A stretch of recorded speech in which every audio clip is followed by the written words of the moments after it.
And we're live. I'm sorry. I'm sorry. I'm sorry. I'm sorry. Hey guys, we are live. So today it's just gonna be me and Adam, unless someone wants to be a guest a little bit later. Okay, but really, okay, first thing, if I sound different, it's because I'm on a lapel microphone, not my actual other microphone. I've got a different kind of setup that we're trying just so that I can show something down on the computer desk. So that's one. The other thing is, oh, if you hear like scratching like that, that's the microphone. Anyway, so the other thing is, should John order pizza or should he get something else for dinner? Yeah, so there's yakisoba in the fridge, chicken yakisoba, or I can order pizza. Dude, okay, so there's this place called Momiji's. Momiji's is like a sushi chain that's here in Oregon. And it's hilarious because their sushi is okay, right? Like it's passable. It's not gonna make you sick if you eat it.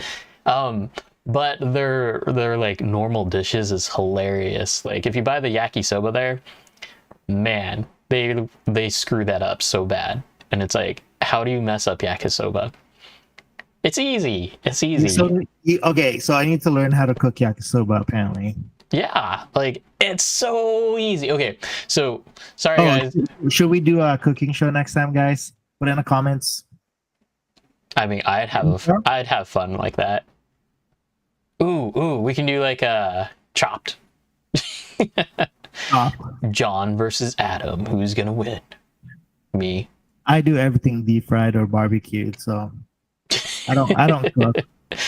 Anyway, so like yakisoba is the easiest thing in the world, right? So all that you really want to do is make sure that you have a good quality yakisoba, and essentially get your pan pretty darn hot, and then a little bit of oil, throw in some oil, throw in your vegetables, your meat, all of that stuff, and then pretty much you throw in your yakisoba last.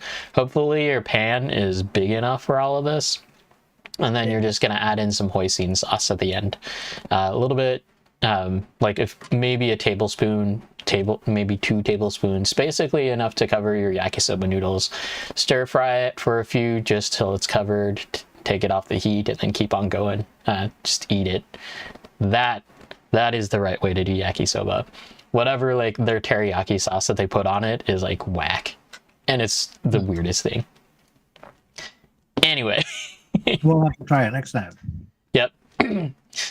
I do have like a random video from college, like college days for my public speaking class, and it was about how to make a stir fry for like for my public speaking class. Yeah. Anyway. All right, so who do we got? We've got Juju, we got Kenny, we got Azza. Boo. Yeah, Kenny, your page is growing pretty rapidly, like over 300 followers, I think. 300 subscribe. Do you call them subscribe people, or do you just call yeah, anyway, Cameron's here. What's up, Cameron? Azza, Ken. I guess that's me. Who's Juju? That's a good question. Juju, where are you from? Juju's? Anyway. Juju before lightning. Yeah, members. He has some odd 300 plus members in there. So that's pretty cool. It's cool that it's growing so fast. If you do need any tuning tips, just go head up on over to that page. RC Drift Tuning, I think is what it is. And then essentially just take a look at it. I still think it would be pretty cool if you can segment it out into different cars. That way it's like a quick and easy way to get there. Anyway. What's up, Austin? Hey, Mitch. Oh, Mitch is here too? Yep, Mitch just showed up. Oh, hey, Mitch. Hey, guys, hit that like button, please. And or subscribe. And subscribe. Okay.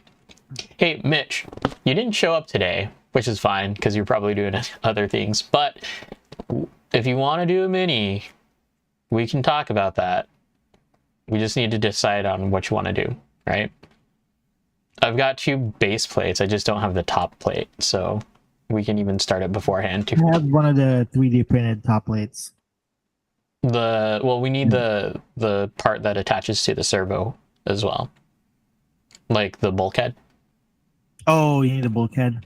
Well, not the bulkhead, like no, like this piece, the top plate. Oh, I can't see that. Oh, oh, There we go. This, the top plate. Yeah. The top plate. I Okay. have one of the 3D printed ones. Yeah. Well, they shouldn't be 3D printed. Those are from the prototypes. Prototypes, yep. Gotcha. If we need it to get going until we get the other top plate. Thoughts on MST new mini? That's a good topic. Yeah, I have it on pre-order. Well, that's cool. Which one? It's the RMXM. Well, I know, but which body? I'm hoping for the Miata, but No. I'll take the Porsche too. The Porsche is longer, just FYI. It's 240. Mm-hmm. Anyway, It should still work. well, yeah, it should still work. It should be easier, if anything, because it's longer. And I'm curious if they're going to be using like the actual M chassis size wheels, so that'll be interesting. that would be cool if we can do M chassis wheels. hmm So, It's funny at how many different pairs I have of those, except I gave them all to Chris. oh, the minis. Yeah. Yeah, the actual M chassis wheels. The only mini that would like really accept them is my MC1 mini, McShark mini. Oh, because of the arms. Yeah, because of the arms, because the M chassis wheels, since they're smaller diameter, it makes it so that your typical rear arm won't fit in the wheel. So you either got to run like super wide hexes or like trim your arms. Take your pick. Yeah, I think that's the issue I have too. But that's the issue I will have once I get my K-Truck. K-Truck? Yeah. Mhm. But we'll see how that goes because I think the K-Truck is dialed for big wheels now. I might need a new lower chassis. Or Mhm. yeah, we'll figure that out later. Okay. So calendar events. Let's go over those really quickly since we don't have a guest and we're just rolling through this. Tandem Tuesdays are still a thing at PDX, so that's a thing. PDX is still under summer hours. Monday they're closed. Tuesdays or Thursdays 2 to 9. Friday 2 to midnight. Saturday and Sundays are closed. If you're interested, I will be going up there next Friday. Okay. Also, Sunday will open back up. I mean, Sunday's open. It was just closed this last time because we had a comp in Albany. Oh, that's right. Then if they have enough people, they will open starting next Sunday. One of our local drivers is going to be, I guess he's going to be working it or running the show. So it's going to be pretty drift oriented, I guess, for a Sunday now. Drift oriented Sundays. Because it's a buggy racetrack, right? Like it's your off-road racetrack carpet. But yeah, they're turning it into a little bit of half and half now. The drifters are getting more room and pit tables, not necessarily the track. So it should be pretty cool. And then we have local drivers that are bringing in scale accessories. We have a garage there now that we can use for pictures. And street light, right? Yeah, someone brought in a prototype of what street light can be. Looks pretty scale. Like it's what it should look like when you're driving under a street light. So it's tall, but it should be because we are driving 10 scales cars. So it's kind of nice. It's a different vibe for sure. It's a little bit more fun, and like everybody's trying new things. Except for your RDXs. What do you mean? You guys don't do anything to your RDXs.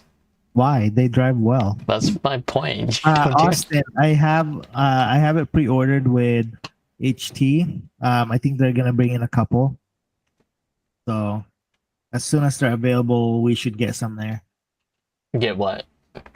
Oh, so I've been pre-ordering stuff at Hobbytown in Clackamas. So anything that's drift related that I think is nice, especially that mini, we get Oh, them ordered. So that's why they got RDXs in. So right. Well, that's cool. question: should I buy another RDX? No. Why not? Anyways, we have round 4 for Oregon Drift Series for the Super G Comp, August 13th. Yes, it is a Sunday. That way I can make it. So yeah, Adam, do we have any other event coming up? You make it sound that it's completely organized around you. No, I'm just saying thanks for having I it on know. a Sunday. I'm thankful because I could actually make it. Right? So I think on the next comp, the 5th, I think I wanna compete. Okay. Maybe I don't know yet. That's I'll fine. compete with a D like, I mean, the 5th is the finals. right? Oh, so since we're doing current calendar events, let's do current events. Something that happened at the racetrack, or well, at PDX RC Underground Drift. Um, so should we talk about this now, or should we wait a little bit later? Go ahead and talk about it. I don't know what you're bringing up. Let's go ahead and talk Oh, about it. the D like. Oh. So Okay. Rewind. okay, Rewind to when you so actually got the D like, okay? backstory, right? So back in 2020, pre-COVID, before it got announced it was COVID. Was it only Uh, 2020? yeah, it's crazy, right? I thought Sorry, it I was keep older than looking at that. my screen on the left because your face is over there. No. Oh. And Oh, like on this screen, I'm only looking at the car. yeah. So, Yeah. and it says hot import nights on our thing today. But so anyways, Wait, what? uh, What says hot import names? oh, it's gone. It's the background video. Oh. So anyways, be like we are in 2020. My house or our house, my house, got broken into. Basically, they jacked a bunch of things from motorcycle helmets, jackets, laptops, sticker machines or plotter, sticker materials or vinyls, money, jewelry, Blu-ray player, sound bar, basically anything that they can fit in a sedan or like a Mitsubishi Galant, they took. Um, so it's kind of little kids piggy bank and things like that, kids jewelries, some shoes, the basic thing. They ransacked the house, right? So they've taken the REAR or D like REAR that I just finished probably 2 to 3 weeks before then. I just literally got done painting the body, putting the stickers up, cleaning up the wires and all that good stuff back in 2020. So those were gone. RC cars got taken, rock crawlers and whatnot, GoPros. Um, so last Friday night, not yesterday, but the Friday before that. So this is 3 years down the road. I show up at the track, with my normal um, bag and whatnot of RC drift cars. Um, I see this body, this orange body, and I was like, "That looks familiar." It's an RX-7 FC, yeah, FC. It's the Team Samurai Yokomo body with delivery, and I'm like, as far as I know, I was the only one that had it in the Northwest. It looks older, so I was like, interesting. The closer it got, the closer it became mine, because right on the top, it had a sunroof, it had a roll down window cutout, and then basically the way the stickers were placed, it's exactly like how I placed the sticker on a sunroof. So I met up with the guy that was buying my car on that Friday, bought one of my cars, and then he's like, dude, my buddy just got this RX-7 body. Everybody seems to have one. It's pretty cool. So and so they bought it from a guy for $100. And I'm like, where is the chassis? Do you have the chassis? That's all I want. If you have it, I would like it. I would like to buy it back. And then, of course, here comes the car. Showed it to me. We confirmed it's mine. Hang on.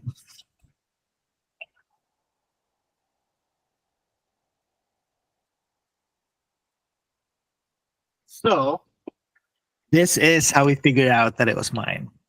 See that sunroof and how the sticker's placed? I literally taped the sunroof after it's been cut, like it's on there again, taped it underside and put the stickers on and cut around it. So that's why I was like, that's my body.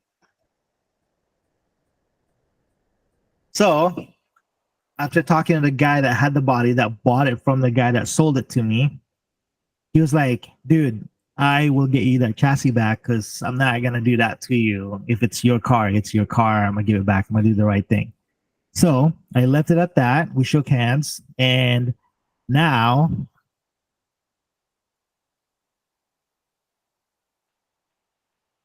You would think that he would have just brought the car, like initially, but no. yeah, but it's I was trying to make content. Hey, So Jad, now it's right here. trying to make Yeah. content by showing you getting your car. Hey, that's an extra 30 seconds of me getting up and trying to grab the car. No, but Yeah. here's the car. So basically I put on all my electronics from the Mini because I wanted to run a GYD 550 with the AccuVan setup. And I remember why it was so hard to wire these things and make it look nice and neat because this guy hits that pinion gear.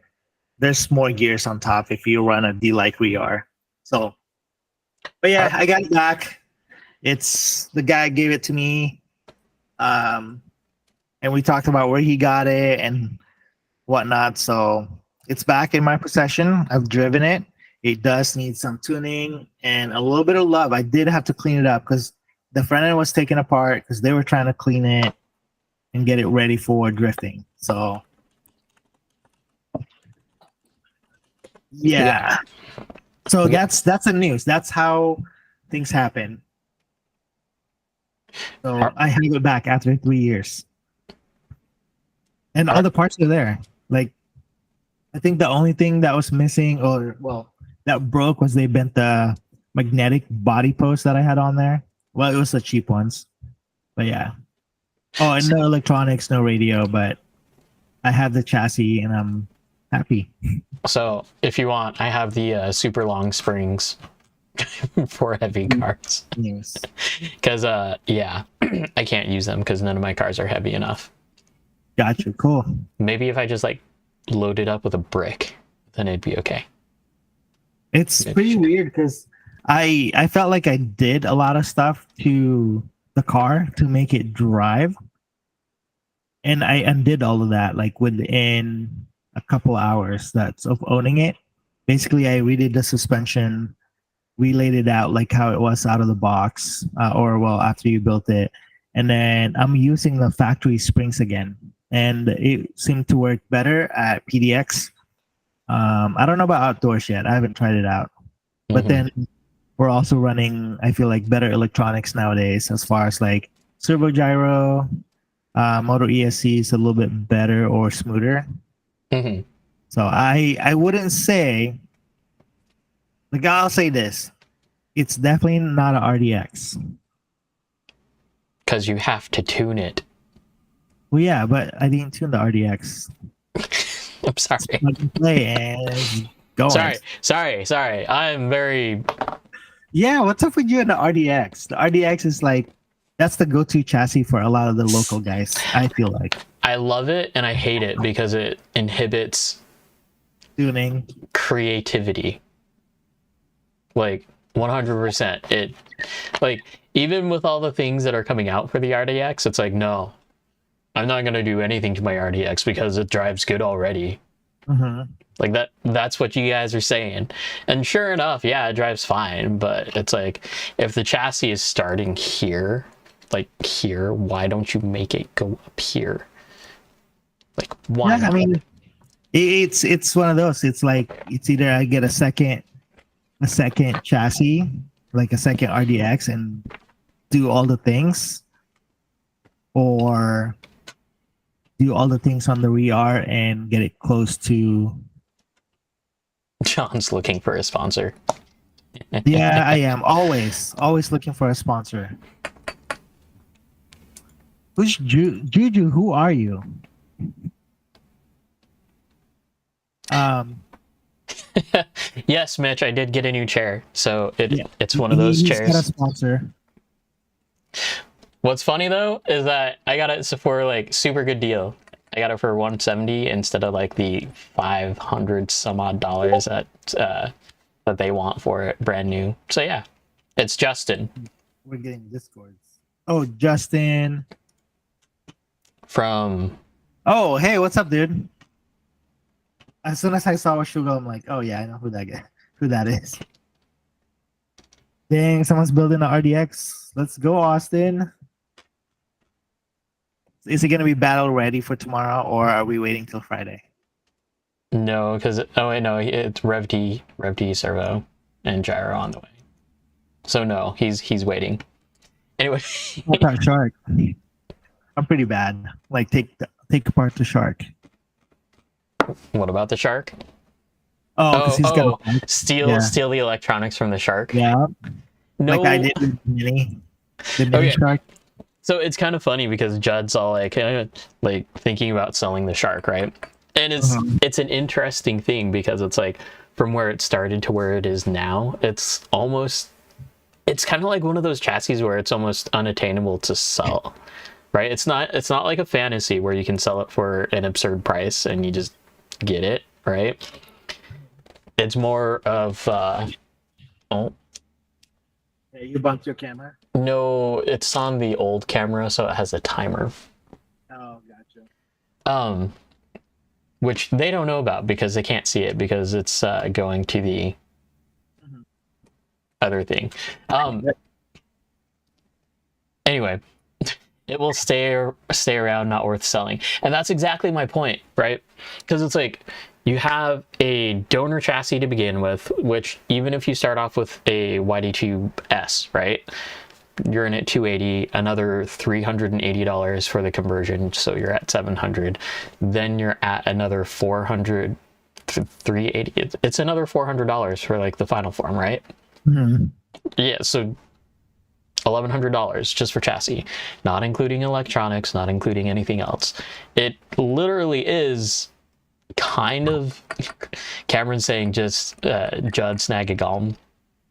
It's kind of in that territory, but it's hilarious because the final form is also more affordable than a Galm is.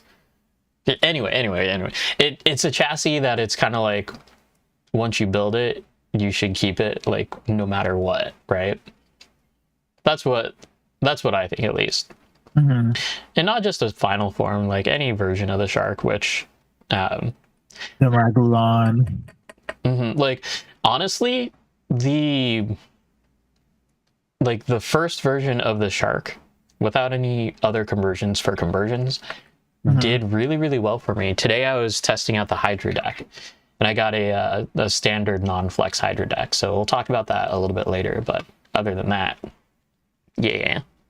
Austin, I didn't have a donor chassis for my final form shark, and honestly you probably saved a lot of money by doing that, because if it did arms and let's see, so when you do final form you get arms, you do the bulkheads, you have the IFS.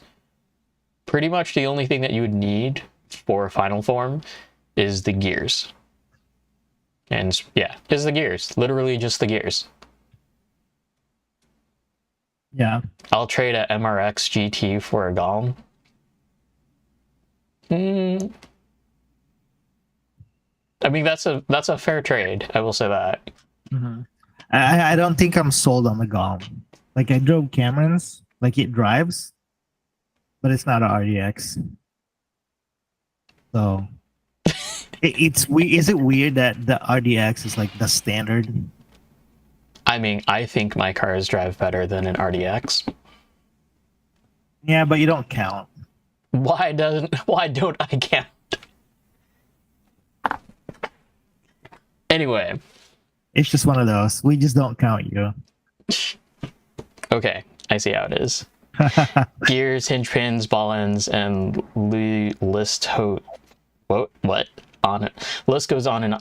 Well, I mean, yeah, but at the same time, it's like the list is minimal when comparing it. Like you're not into it very much after you buy like just the shark and then the final form kit, right? That's what I mean. That's all.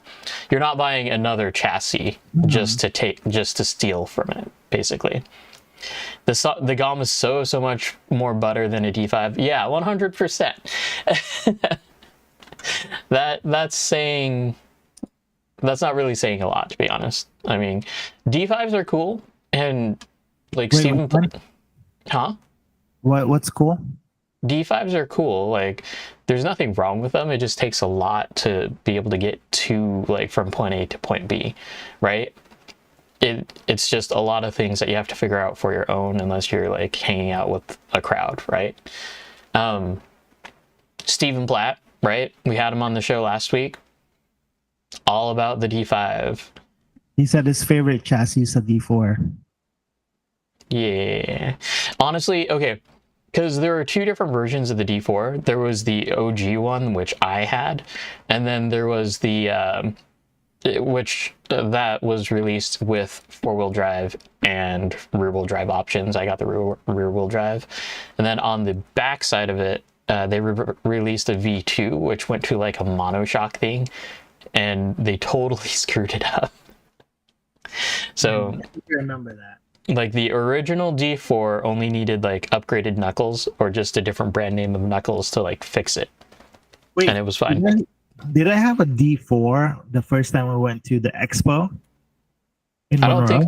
I don't think I ever knew the No, D4. I only went to the expo with you.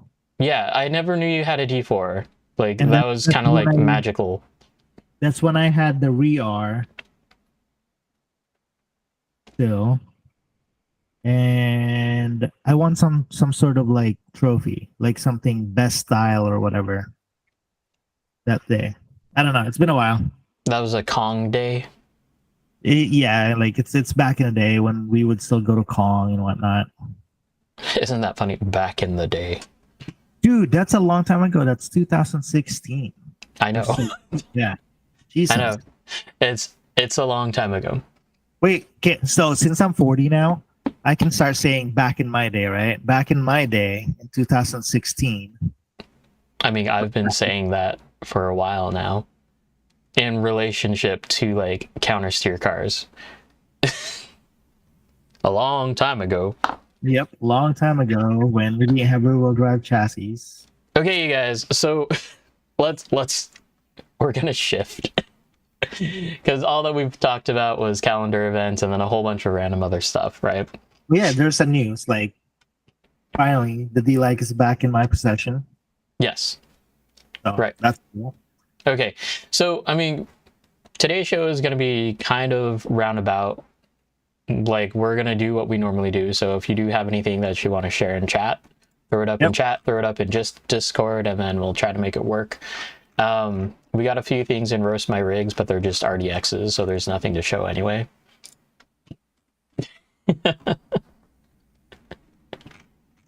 Oh, there's the RDX that was on there. Yeah, that's Austin's. Which actually the Are we fun part is, roasting? well, what's to roast? It's an RDX. There's Yes, they nothing to have the roast. electronics.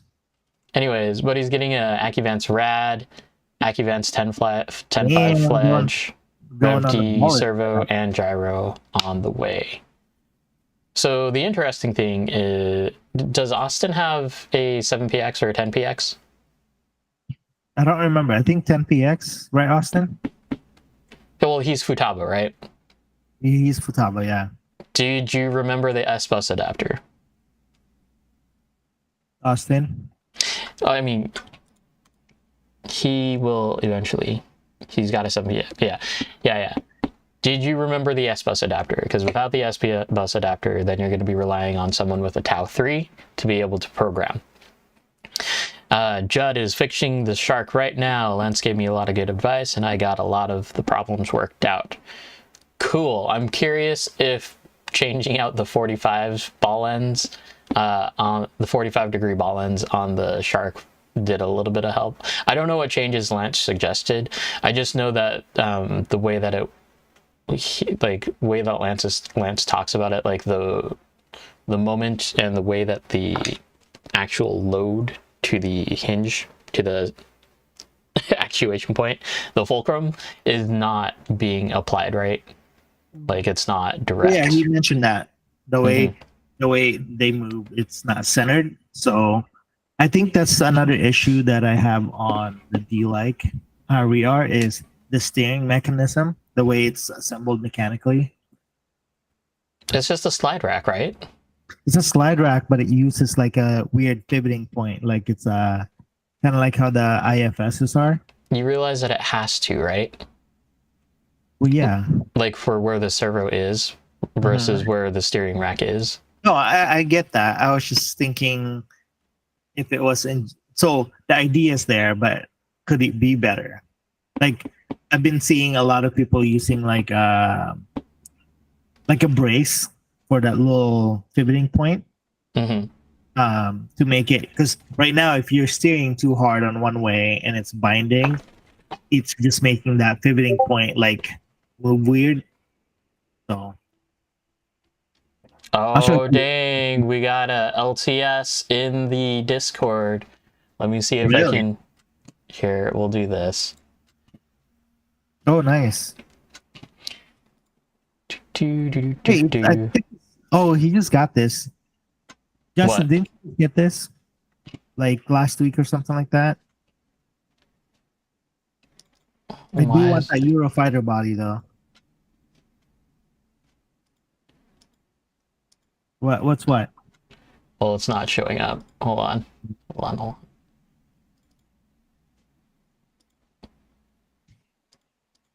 Oh, come on. Don't be stupid.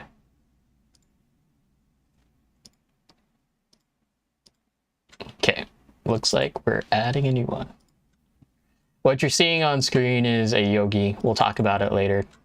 Ooh. Adam is gonna show us the secrets of speed. No. that has nothing to do with it.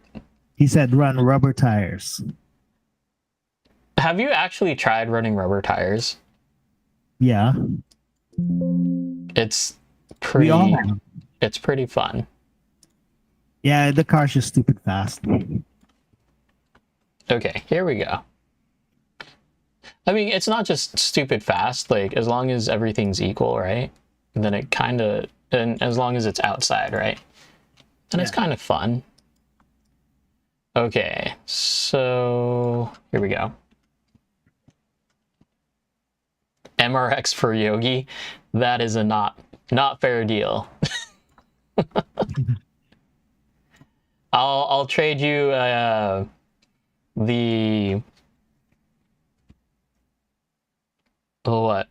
trade you the battery tray, the upper motor mount. No.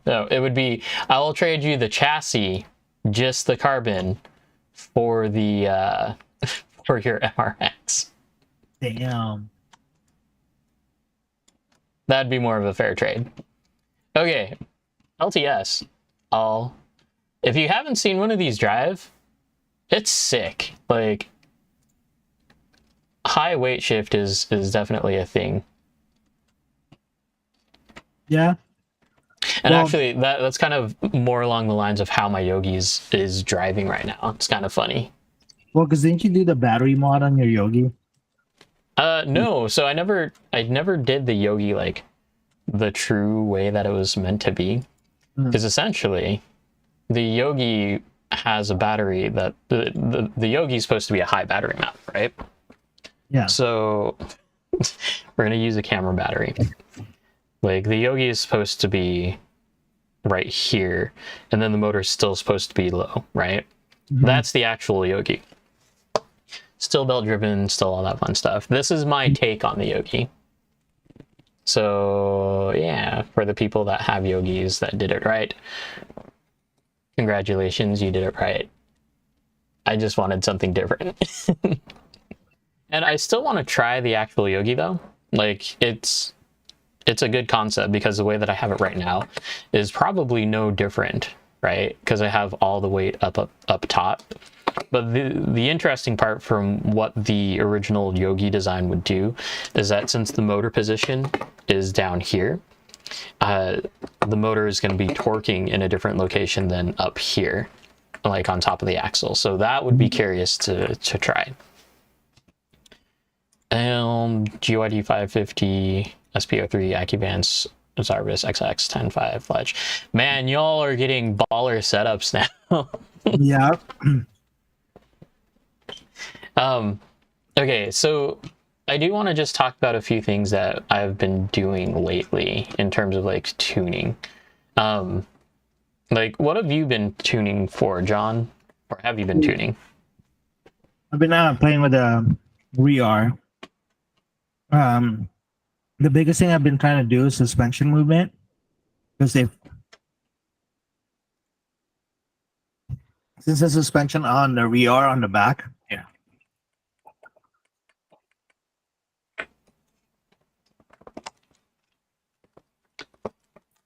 Let me see. Oh, on the back, it's not your typical suspension mount like the RDX and any other chassis. It's actually got like a cantilever suspension, and it mounts on this little carbon fiber piece. I don't know if you could see that there. See, it's not connected to the actual arm, so it's stiff. And this, the springs are super soft, but when it's on the ground, it still feels pretty stiff. It's not like the RDX where it moves freely. So I'm trying to figure that out. I've been moving the shocks out and back in to get like a good movement out of it. The next thing that I'm going to try is probably like the oil and the suspension. So that sounds like the same exact problem when I was messing around with the wrap-up next arms. Hold tight. Okay. Because it's the same concept. So these guys, right? No, that's the thing that I was talking about earlier. That when I was driving it, I actually took off all the suspension mods that I've done, because at one point we moved the suspension. So this is the back of the chassis. We moved it from behind the shock tower to the front of the shock tower, so it's mounted on actual arms. So I undid that in hopes that I can make the original factory setup work for where we drive. Mm-hmm. I mean, you know what the easy fix would be? What? Putting just a straight arm on it that doesn't cantilever. Yeah, but it's not a REAR anymore when you do that. I mean, people put cool stuff on REARs all the time. Yeah. Like a turbofan. Yep. Yours doesn't have a turbofan. Oh, this is it's because it's dumb. Nope. It's cooler than the new ones for sure. I don't know. I like the purple and the green ones.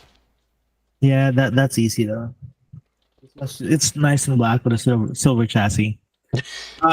No, but so as much as I'd like to like put all the money that I can into the REAR, as far as like the 4-link, the front suspension mount, or the front triangular arm that you can get, I kind of don't want to. Like I want to like see where this stock setup can take me, and buying very minimal parts for it. So I don't want to just buy parts and then go, hey, oh, it made it, like you got to buy this to make it better. I want to actually tune it to where what I've learned over the years, and see if I can get it close to a tandem car, not a drift ready car, but like just enough to enjoy a track day or like a Friday night with the boys type thing. Mm-hmm. Which, I mean, I drove with James and a few other people last night, and yeah, it's slower, but it's not super slow. It's like learning how to like follow back in the day, where you have to like pick and choose your lines so you can stay with that person instead of just like send it and it just happens. This one's like you got to plan it out a little bit, because it's got that issue. You don't pick and choose your line every single time. Nope. I just send it, man. Okay. That's how I come too. No, I'm kidding. I do choose my lines. But I'm just saying, like, you actually have to like try super hard to like get it to keep up or to like, and if you overdrive a little bit, then it's gone. So we'll get there. What is that? What is Lance saying? Oh, he's talking about the street lights. Oh, No, yes, I do like it. That's what I was saying earlier. It's pretty cool that it looks to scale. okay. So over the past week and a half, I've been kind of tuning, trying a few different things, right? One thing that I do want to know is if you take a look at the front knuckles on the RDX, does it have KPI built into the knuckle itself? I Can no, you it's check? straight. It's straight. Like absolutely straight?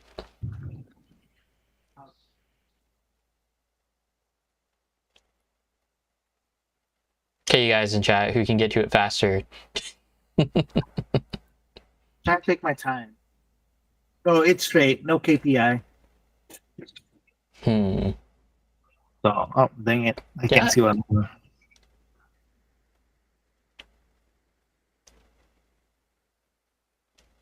Your camera sucks, by the way. No, turn it the other way. Yeah, it's straight. Mm-hmm. I'm pretty sure. Anyway, so I've been playing with KPI. And I don't know if I like it. Although it could be the mismatch of tires of DRPs up front and then DRCs in the rear. I was just too lazy to change them out. But it's weird because I'm able to get kind of what the RDX is doing in terms of the front end, right? Where the KPI, or not the KPI, but like the trailing tire, this tire back here, this tire back here, it's because if you look at the RDX trailing tire is almost vertical, right? yeah. Like if you're just staring at it. So I'm kind of curious if that's why they did the top arm the way that they did, because it has a little bit of caster when it's like there, but not very much at all. So one of the common problems, and correct me if I'm wrong, with the RDX is that it understeers quite a bit, right?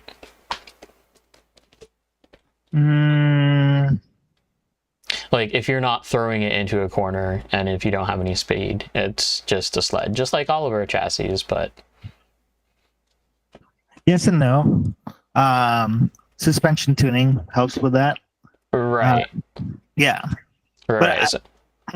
So I think, and driving style, I'll put it there because I know at first I didn't like how it was understeering or like it's very slow on transition, but you can tune that out.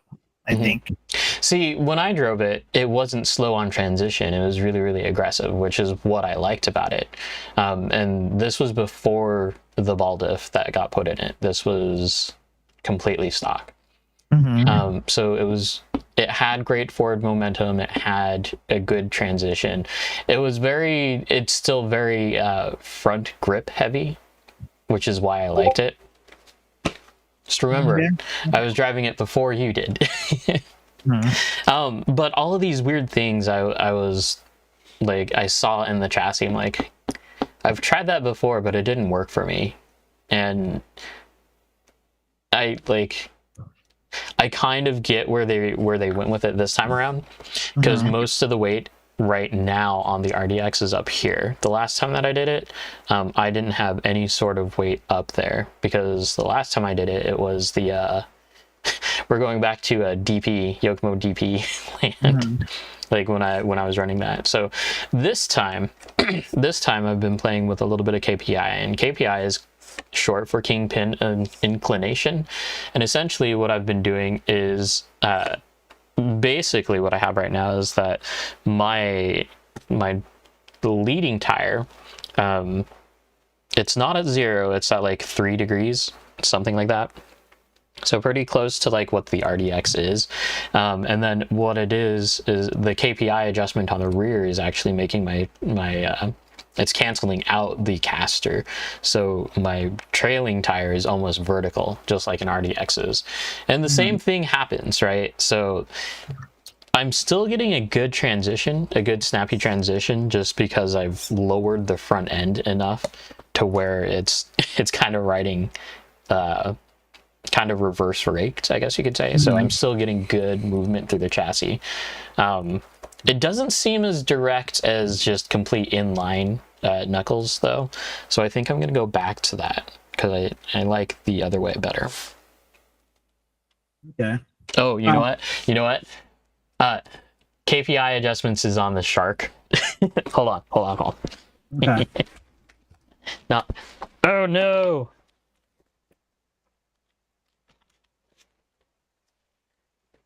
It's on the Shark, not the Yogi. Which conversion is that? Okay, so this is the Hydra conversion. Hydra conversion. Okay. This is the scale. I kind of like the battery mount. So it's the same battery mount that's just on the Shark. It just has standoffs. And it's kind of finicky just because it's literally like little fins, right? So for mine, as long as you rotate clockwise, then it stays tight. But if you go the other way, it'll unscrew itself. Gotcha. Yeah, I like that look because it reminds me of like the RDX. Oh, which for the RDX, you can buy the MC1 style battery mounts now. Yeah. But So I'm probably not going to. Okay, so this chassis is the chassis that I've been playing with KPI on. So let me change it up here. So same idea. I have like not very much camber or caster going on when it's lead wheel, but the trail wheel is still like vertical, right? So it did some weird things. I am testing. Let's see if I can get it here. These are the new Rev D short springs. So just for reference here, the short springs, it comes with blue, yellow, and red. I believe that the yellow and red are the same spring tensions as before, like from the most recent version of springs before that. But at the same time, they're including blue. From Takehiro's blog, what he's saying is that there's not a spring that's meant for the front or the rear, which he says about all of the springs, right? To try all of them. From what I wanted in my car, the front springs were not soft enough because I had blue up front and then yellow in the rear, which is fine, right?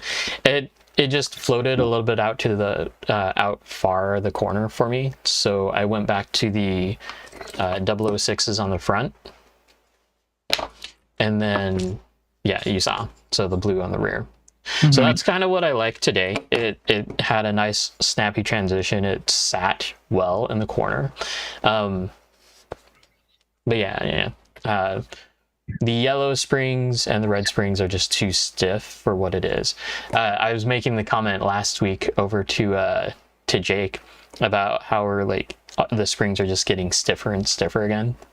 Like we're literally in touring car territory with these springs, and it's kind of funny. So, here's a question, right? Since you're running different springs, are you still running a 50 weight or 100 weight shock oil? So these are Axons. I'm running 10 weight or 100 CST. My pistons in my Axons are actually modified though, so I would imagine that it's the same as running 50 weight, pretty close to 50 weight. I think I'm gonna try 50 weight on the REAR and see what that feels like. Well, so if nothing has really happened to the REAR, my guess is that that was a time where we weren't drilling pistons. Yep. I'm pretty sure I'm running like either like a 15 or 25 weight on there. I don't Yes. think it's going to change all that much, though. Well, I'll try it out anyways. Like it's Well, one of the things that I have. It's just like that, and I don't know if they did anything with it. well, no. So what I mean is that you're trying to look for a way to soften the suspension, right? Soften the suspension, but have enough like movement. Right. Not So really. the reason why I say that I don't think it's actually going to do anything is because I ran literally the lightest oil in my wrap up in the wrap up arms, right? And the DP would always seem stiff no matter what I did, even if the shock was empty. Mhm. So that's what I'm getting at. You're saying it could be the geometry of the suspension. Yeah. And springs. Yeah. Hmm. Because I could never get that setup to work right, even though that I wanted it to. But it was just in one of those positions where it's like, I don't know enough, right? Because that was the whole cool kid setup. That was why Wrap Up sold it, right? Because it did something. For those of you that don't know, these arms, basically it's kind of like so instead of the whole arm moving, or the spring moving with your entire arm, what it's doing is that it's articulating right here, and technically it should give you a, like, it's not supposed to be progressive in the shock play, right? Because you're moving that pivot point along with your shock, right? So that's what it's supposed to do. Okay. Yeah, so on this is my problem. So see, that's it. I mean, it moves pretty good. The back is like I have to press it down a little bit more firm. Mm-hmm. Instead of bouncy there. So, I don't know. It's still a project car. Like I'm glad I have it back. So it's like I just want to see where I can take it. Mm-hmm. And then, well, like Lance said, it's one of those cars that would just stay in. Oh, could you just leave it out? I'll have something with it. Yeah, I think it'd be cool regardless, even if I make it fast or competitive, or it's just like one of those cars that you like. Here's a tandem car, and I drive it because it's fun for me.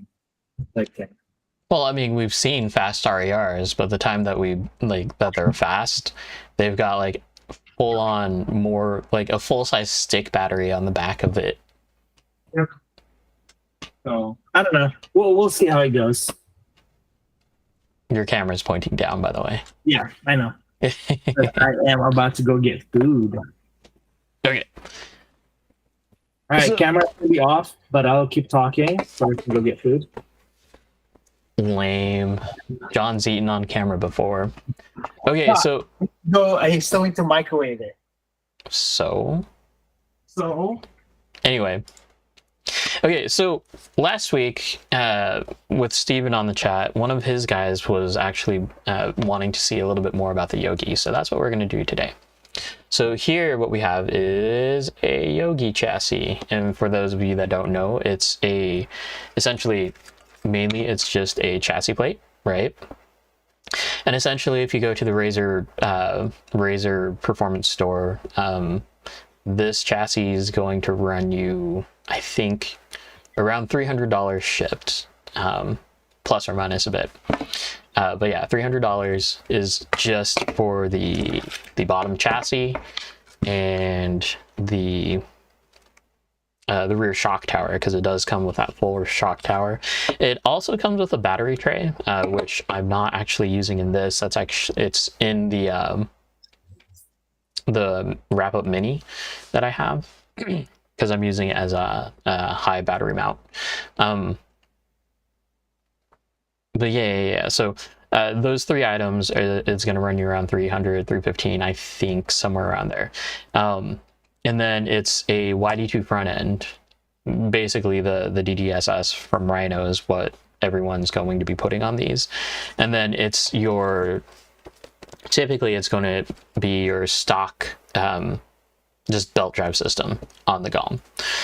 In this case, my changes, what I did is we're running pretty heavy weight up top, so both the ESC and the motors up top. I'm running a 15.5 motor on this, which the gearing's kind of funny. So because we're basically really tall on the motor end, we're running a 69 tooth spur gear against, I think it's like a 24 pinion, I think, something like that. I also needed to run a smaller idler gear because the one that I was running was really big and it moved the weight even higher. This red thing right here is what I do think all Galms need right now, because the Galms are pretty light in the rear end anyway, so a little bit of weight up high, and I even found this out when I was running just the Galm setup, is just a little bit of weight up high. It enhanced the car a lot, and enough to be like right there around everybody in the pack without trying too hard. The belt drive is actually a Rhino CLST. So, and the tune that I'm running on the CLST is actually, I switched things up. So both the Shark and the Yogi are running 8-gear hard springs. Yeah, 8-gear hard springs, which I'm tending to like a little bit more right now, rather than just being completely open. My typical setup was 4 gears and then soft springs. So 4 gears, soft springs, a little bit more. I'm sorry. 4 gears hard springs is what I would typically run, which is like the most open that you can get the CLST. Since this car specifically isn't getting up to the high RPMs that the other cars are, like typical 10.5 car, you're looking at like 70 to like 100,000 RPMs pretty regularly. And that's like the rocket tune, right? So that's 30 to 40 degrees on the can. That's 20 degrees of boost on 20 degrees of boost in the ESC and 25 degrees of turbo, right? That's going to get you up to like above 100,000 RPMs pretty easily. But because this is a 15.5, I'm maxing out at like 75,000 RPMs. So as far as the diff is engaging, I need it to engage a little bit sooner. So that's why I went that way. And for the Shark, that's actually running a 10.5. And it feels good in the Shark as well. Just depends on what you're looking for, right? Cameron, bring your super high weight transfer mini to PDX when you come. You got a kick out of that beast. Yeah, it's fun. The wrap up mini high CG chassis is fun. Things that are interesting, the other things that are interesting about this chassis, not really. I've got wrap up lower arms. These were technically not designed like the wrap up arms are a completely centerline straight Y arm instead of being offset. All of your Yokomo arms, all of your Rev D arms are going to be offset to the front just a bit. Just a bit, right? You can technically make the same adjustment on, which I have on my Shark realistically, where you move the spacers all the way to the front, so your arms are pushed all the way back. For electronics, I'm not special like everyone is, apparently. I'm running a standard Jarvis with the Raystorm fan. This is a Yokomo capacitor up on top. Accuvance Fledge 15.5 with the level 45, 42 rotor. Is it 42 or is it 45? 45.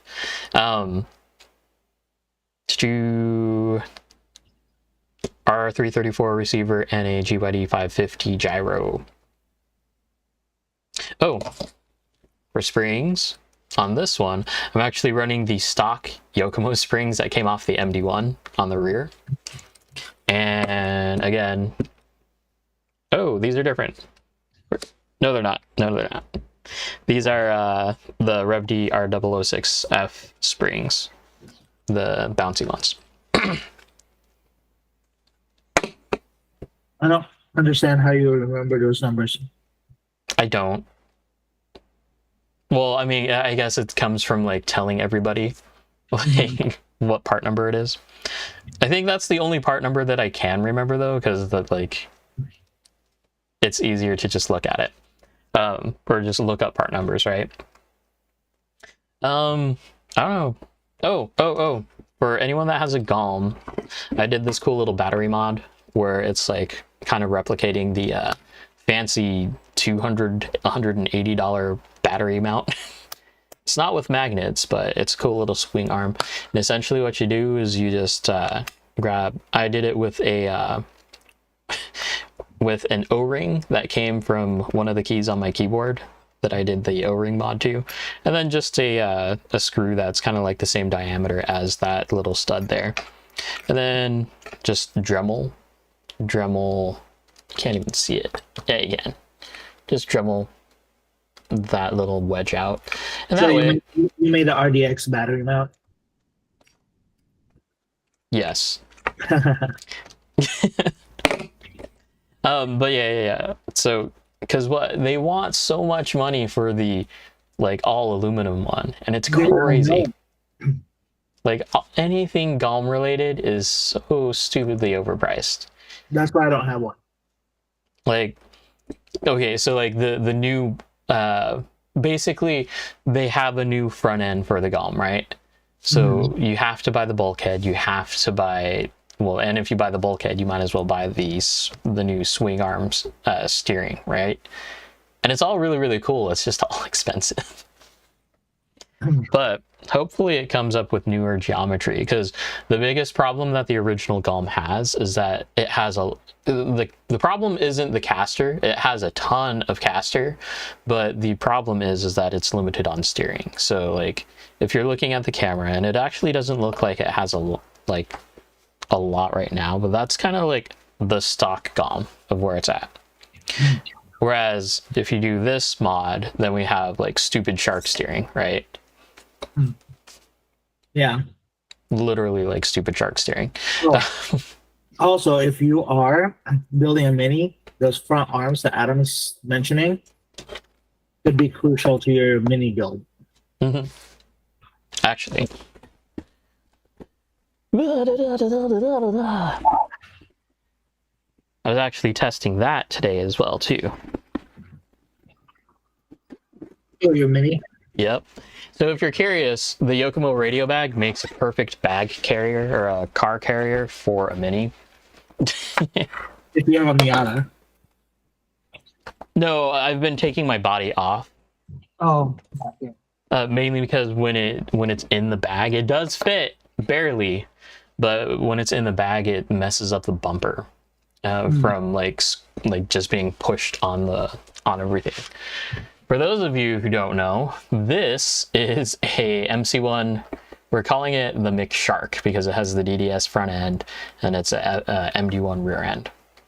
So McShark Mini is what I'm calling it. Okay, Shark Mini or sorry, Shark DDS over the Rev D belt crank. What's your opinion? For a mini build or even a big car. For mini builds, honestly, either one is fine. The Rev D bell crank is compared to like the Yokomo bell crank or Yokomo slide rack, right?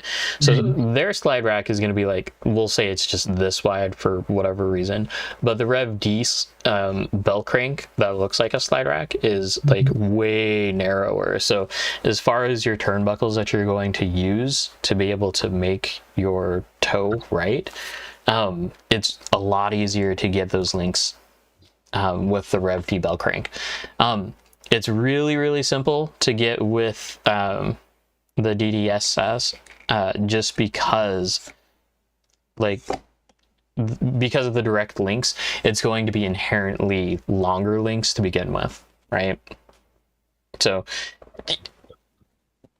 it kind of depends on how you want your build to be, because the Rev D is going to be a lot lower weight. Like the weight's on the chassis, right? Whereas the weight is up in the air with the DDSS, which I'm actually curious. Should I get the IFS suspension and put it on the Mini? Yeah. Because then I wouldn't have any problems with the clearance. True. Oh, for the Like- steering. Yeah, because if Judd mentioned something like that. yeah, so like all of our minis have an inherent problem if you're not running the R31 extra wide body or fender flares, right? So essentially what's happening is that we are running into the issue where we can get full lock on the lead tire, but the trail tire, we have to back it off quite a bit just so that we're not running into the spring. Mm-hmm. So with an IFS setting, dang it, I'm probably going to order one tonight. But with the IFS setting, it cleans up this area because it's just using a push rod, right? As opposed to the actual shock. The shock is actually going to line up here, which means that I'll need to figure out how to mount my body a different way. But other than that, it should give you a little bit more room for that scrub. So getting the same amount of steering as like our big cars should be pretty easily attained, hopefully.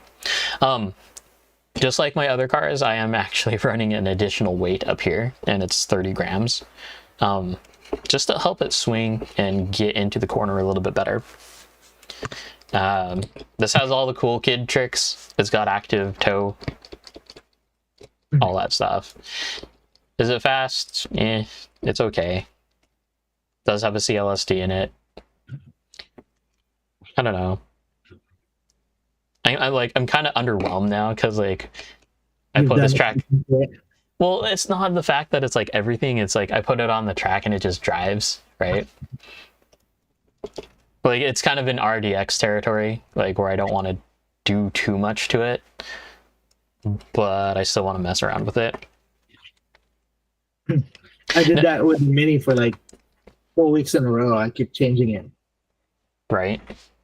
I had a Miata, and then I had the K truck, and then I had the SMX, and then back to the K truck, and then I did the trike for a little bit. The trike is on hold. Mm-hmm. Hey guys, so as far as other chassis that I have the RMX VIP, and then I have the high weight shift wrap up Mini. So if you guys want to see that, let me know in chat, and then we can go over those too. There's nothing too special about them Oh, so what's your go-to chassis? right now. Like say I'm coming over to Albany, and we're gonna drive. What chassis would you pick out to drive with me? I mean, any of them, because I know that they can, right?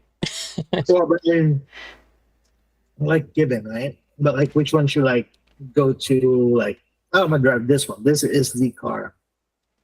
It depends on what I'm working on at the time, and it's an in the moment thing, right?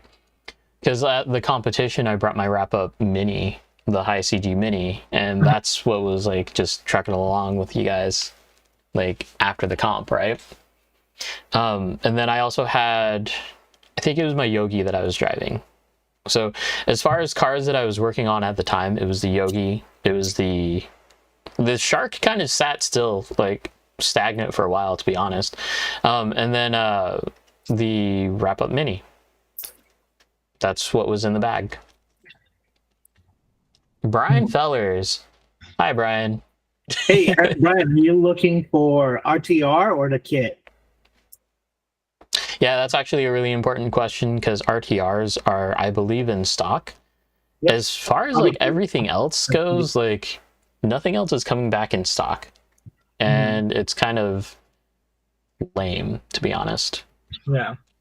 Like they're still supposed to release their RMX S kit, the plastic version of the RMX, of the MRX, the MRX S kit. So yeah, I don't know if or when. Yeah. I think it's going to be a when question, but at the same time, it's more of the fact that like they've been so busy trying to release the RMX 2.5 S kits as the RTRs, right? Yeah. So that's, yeah, I don't know. So I have a follow-up question for you, Adam. Okay. Since you can drive most of your car and those are your go-to cars, RC drifting for you, sure, it's a hobby. Hmm. What do you like the most about it? Is it going to the track, hanging out with your friends, driving with everybody, or is it more of the tuning aspect and teaching people how to work on their car and explaining what the tunes are? Yeah, I gotcha. Okay, so for me, as far as like RC drifting goes, yeah, driving with people, driving in train, driving in tandem, that's all cool, right? Mhm. And it's just a good time passerby, right? At Yeah. the same time, like I can only do so many laps and then I just get bored, right? That's just how it is. Honestly, like for me, it's about seeing like the actual progress, right? So there's two parts to this. One is the actual progress from like me being able to see different changes like that I can make to a car and how it affects the car, and then just be able to play around with that and make it good. The other part of that is like helping, because, and I actually brought it up talking to Steven last week, like just being able to see like a new person start from scratch, right? And then all of a sudden they're making their own steps, they're making their own leaps, doing their own things, and then they're all of a sudden just like in the mix running with everybody, right? So being like the pivotal step in that is actually the coolest part, because you get to see the progression. And as cheesy as it sounds, it's like watching your kids grow up. Or just like watching someone learn from the get-go, right? Mhm. That's why I take so much time to make sure that people understand, to make sure that like when I'm tuning with someone, that the concept and the ideas get across instead of just like do this, Mhm. right? Which is also one of the main reasons why the RDX is so infuriating to me. It's understandable, but so yeah, the good answer, right? So guys, don't ask me questions. If you want to be technical, ask Adam. My answers are super vague a lot of the times, and sometimes I do okay about explaining on why I did a certain thing, but sometimes it's just hard to get that. It's hard to get things across without getting lost in translation. Because I think the way I describe it more is more physical versus like how, or more hands-on versus like more technical, like Adam would explain it. So just for reference, here's how you would say things like when I asked you, like when you were tuning the RMX or whatever, right? It was, I don't know, I just tune for feel. And that was the typical John answer. Well, because that's how I tune things. If it like if it feels good, I'm not gonna change it. But if it's like being weird, then I try to find a way to make it better. So Right, but the idea is like being able to describe objectively what the car is doing. That was what was missing. Because if you come up to me, right, or if anyone comes up to me and they ask me, hey, what do I need to do to be fast? I'm never ever going to ask you like, well, this is where you need to start, right? There is a base tune, right? We can all run a base tune and just drive. But the important part is what is your car not doing or doing that we can fix, right? So if your car is spitting out at the end or mid corner, that's what we need to adjust, right? I think on Cameron's car last week, it was the fact that endpoints were not adjusted like to the full extent of what it was. And we're keep in mind that we're always like, this is his GOM, so he's currently building and tuning it, right? So it's like we're always in the effort of looking for more steering for that car because it doesn't have a lot. So we found more steering, but we needed to readjust the endpoints, and that was helping the stability. But like it's more the idea of what is your car doing wrong so that we can fix it, instead of how do I need to be fast, because by fixing those problems you will become fast. Mm-hmm. Yep. True statement. Who's what? I said true statement. Mm-hmm. And how? I gotta close that line. For you guys, don't buy a tuning board or a setup board that's made out of carbon fiber. It is not worth it. Looks absolute baller, not worth it. Are you talking about pit board or tuning Yeah, board? pit board. It's $75 for like a little tiny pit board. Yeah, mine that you saw that was on my desk, it was like 135. Why do you have one? Because I get team cost. No. Okay. You guys that are watching, do you guys have any questions? Can be about anything. Austin has a ZX for sale. Yep, I just saw that. With, I might have something like that for sale too, with the RevD bell crank. did you and ever a- have... Okay. What? Austin, is this your stock setup in it? Like what you started with? Hold on. I'm trying to look at that picture too. I can't let this slide. Ooh, someone did something wrong. Not wrong, it's just like... Okay. Onisiki servos. All of the Onisiki electronics, right? I love the aesthetic of it, but they're just not good electronics. Ooh, it's getting. What is it? It's getting. What are we doing? It's getting roasted. Yep. I mean, Happy Wing Electronics, they work, but they're not the best. Yes, I said it. my RMX would disagree with you. Nah, you said the same thing last week. My RMX disagrees with you. Okay, not a bad setup, not a bad kit out. It's Like- it's a good setup for the price that he's asking for that. How much is he wanting for it? I think Austin, correct me if I'm wrong. You want 750, 700.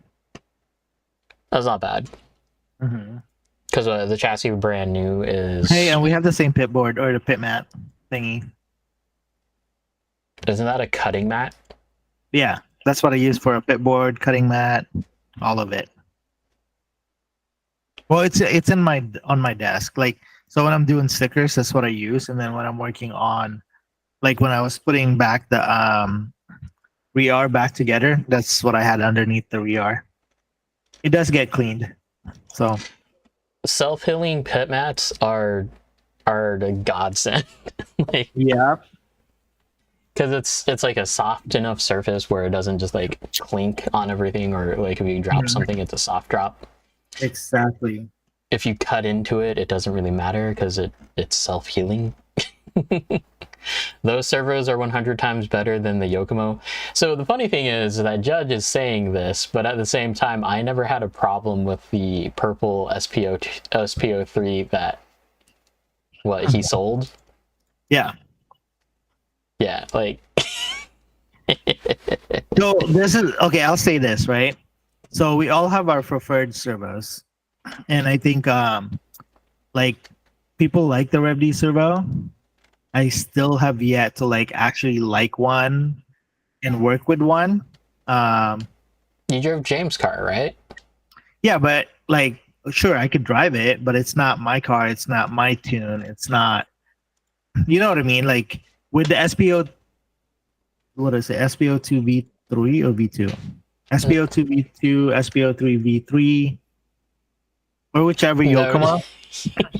it's SPO2 and SPO3. Both Yeah, have SPO2. V2s. Yep. So I have no issues with the Yokomo. even with the GYD 550. Mhm. So So go ahead. okay, my take on servos. Okay, Rev D is the basic recommended servo to Mhm. go anywhere, right? $66, $70, like $75 shipped, right? Mhm. Bang on servo, it will get the job done for whatever you're doing in the world of drift, right? Yep.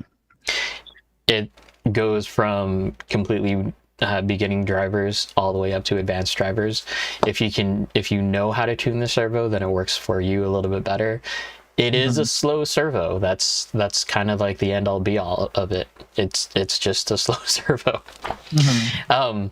But it has the torque. And what people I think what people are misunderstanding is that instead of speed, like we do want speed, right? But we also want the torque to back up the speed, because if the servo can't hold the wheel in place, and it's kind of funny about how our tires and wheels are so light and they're plastic, we still need torque, right, to be able to hold that line. For sure. But the Rev D servo has all the torque, right? It is safe to plug in 7.4 volts, so it is like high voltage ready. It doesn't necessarily do anything with a high voltage, but it can. Then we move on to the SPO2. SPO2 is a great entry level servo, and actually I use SPO2 in my RMX and the Wrap Up Next Mini chassis. Now, the main reason for those, especially for the RMX, is because the way that the servo is positioned in the RMX with the Razor chassis is that it has to be low profile. It does not allow the extra 3mm to be used in that scenario. So Rev D servo is out. And I can't even like modify the chassis so that it works with a Rev D servo, right? It will not do it. SPO2 is good. SPO3 is the better version, right? So you get a little bit more speed, a little bit more torque. And I think the tuning preferences for the SPO2 and the SPO3 are a little bit better than the Rev D. Whereas you can, well, I mean, Yokomo now, like you can buy the programmer USB adapter now, right? Whereas we used to be able to, and we still can, use the little plug-in programmer, which I was a fan of that. And then you get into like the whole world of like Futaba, right? Because you can do the CT500, CT700, and CT701, right? All of those are just like the completely unnecessary, but they definitely give you a little bit more tuning capability over the others, right? Is it needed? Not particularly. I think I could ride with an SPO2 all day long without any issues. Oh, SPO2 is also going to be faster than the Rev D, right? Yep. Comparatively, SPO2 is going to be like an $80 servo at the end of the day. So not too much different from where the Rev D servo is at, but different enough, right? Yeah. SPO3 is $130, CT500 is $180, CT700 is $250, 701 is $270, something like that. So it really is whatever floats your boat. Right. I think Brian has another question on the chat. Can you explain grip and why you want grip if you're trying to go sideways? His needed drifting and tire compounds for carpet 2. Right now it's on LF4s. Car feels like it's on ice. Go for it, Adam. Okay, hold on. I'll touch on that. Well, I'll give the in-depth explanation. But first, Cameron, is there a way to Yogi low motor, or is Yogi best suited for? So I'm the outlier. Yogi's actually supposed to be a low motor. To complete the Yogi kit, you need the fan mount for the GOM, which is like is it 30 or is it 60? It's some stupid obscure price for an obscure piece of aluminum is all that it is. I think we could actually use the MC1 fan mount, the one that goes over the top. Mitch is the Mini 3-gear or 4-gear. My Mini is 4-gear because it's MC1 based. However, if you use a Z, it's going to be 3-gear. If you use an S transmission, it's going to be a 4-gear. E transmission, 4-gear. Pretty much everything else is a 4-gear except for a rear motor and the Z. Okay. So, Brian, can you say the question again? Can you explain grip? Why do you want grip if you're trying to go sideways? Because we're always looking for it is the short answer, right? Because we are constantly driving on ice, right? So the reason why we want grip is so that we can actually kind of dull the senses in a way. Like, think of it this way: if we don't have grip, right, then we're not going to be moving forward. Speaking of which, this little stupid thing. Oh, hold on. This thing. I can show it on this. Okay. It might get loud. Okay. So, completely beside the point, but the idea is that there's a fan that's in it, and it's basically a reverse air hockey puck, right? But it doesn't have any grip. It doesn't have any. Well, it really doesn't have any grip because it's just a pocket of air underneath of it, making it a hovercraft. Therefore, the gravity friction or the coefficient of friction is no longer there, or at least it's very, very minimal. So, like, if you were to just bump this thing on the P tile, like going to the front desk, it will make it all the way to the carpet at Northwest with just a minimal nudge. That had like almost nothing to do with what we're talking about. Or yeah, grip. But the idea behind our cars is because we're tuning for the opposite of what like the normal of RC is, right? Because usually, like with a 4-wheel drive, or we'll keep it 2-wheel drive carpet buggy, we have all the grip in the world, right? So it's not like we're trying to like find the grip, because if we find too much grip, we end up pushing, and then like we can't drive our car with the agility that it needs. So as far as grip goes for us, we tune for grip so that we can predict our car where it's going, right? Because we're doing a few cool things that is so subconscious that like we never realize it ever. But to consider like what a drift actually is that you're taking a car, right? You're going in a straight line, you're going around a corner, right? But you're also calculating subconsciously how much actual grip or how much forward bite that you need to keep you going sideways through the corner, right? So more grip is going to be able to like make that car more predictable outside of just your gyro, right? Because your gyro is going to counter steer initially for you, and then you're going to hold the counter steer, right? And I'm doing this with a battery. Why? I don't know. But yeah. So we're tuning for grip so that we can actually make a prediction on where the car is going, and because we have no traction to begin with. That was kind of drawn out. A little bit, but it makes sense, right?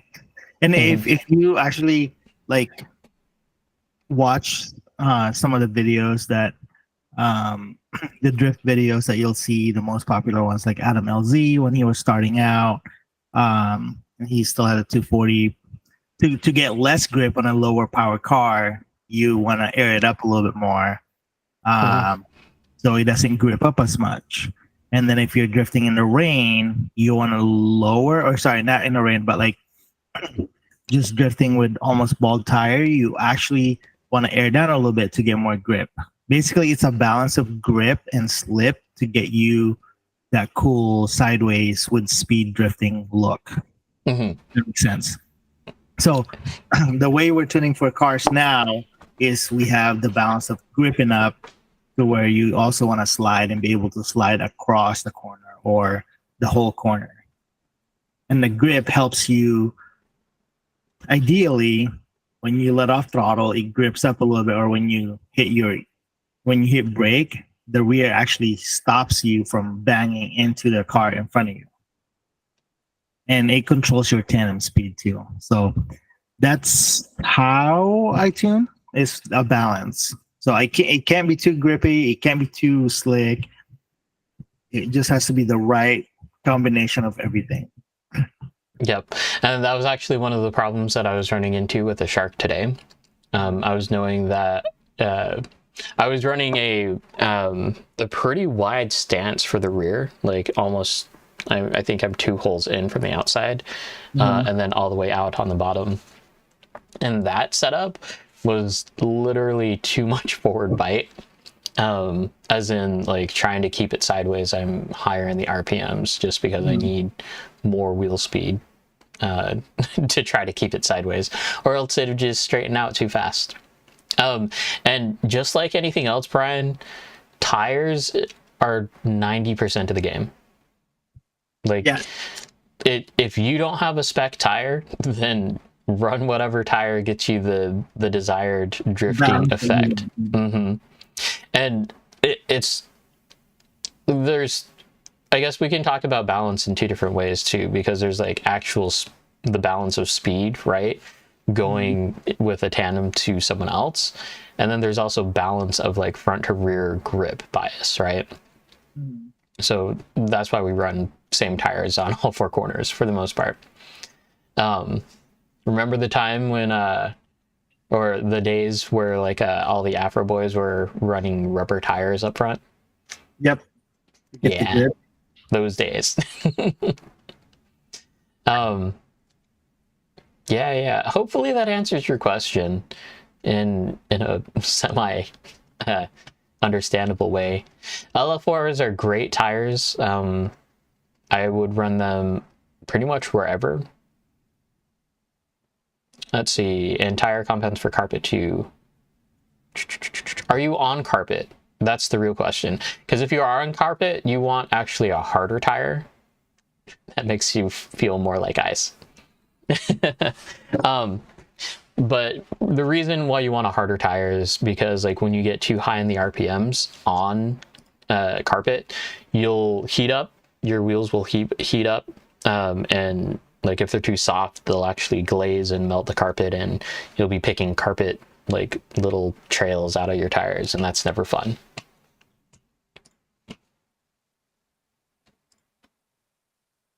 John's run on carpet. Yep, it's fine. But so if you're playing on carpet and like polished concrete and e-tile, I try not to mix my tires. So if I'm running on carpet, I only run it on carpet. If I'm running on p-tile, I just run it on p-tile. I try not to run my tires on different surfaces. That's just part of my way of maximizing grip when at a certain place or track.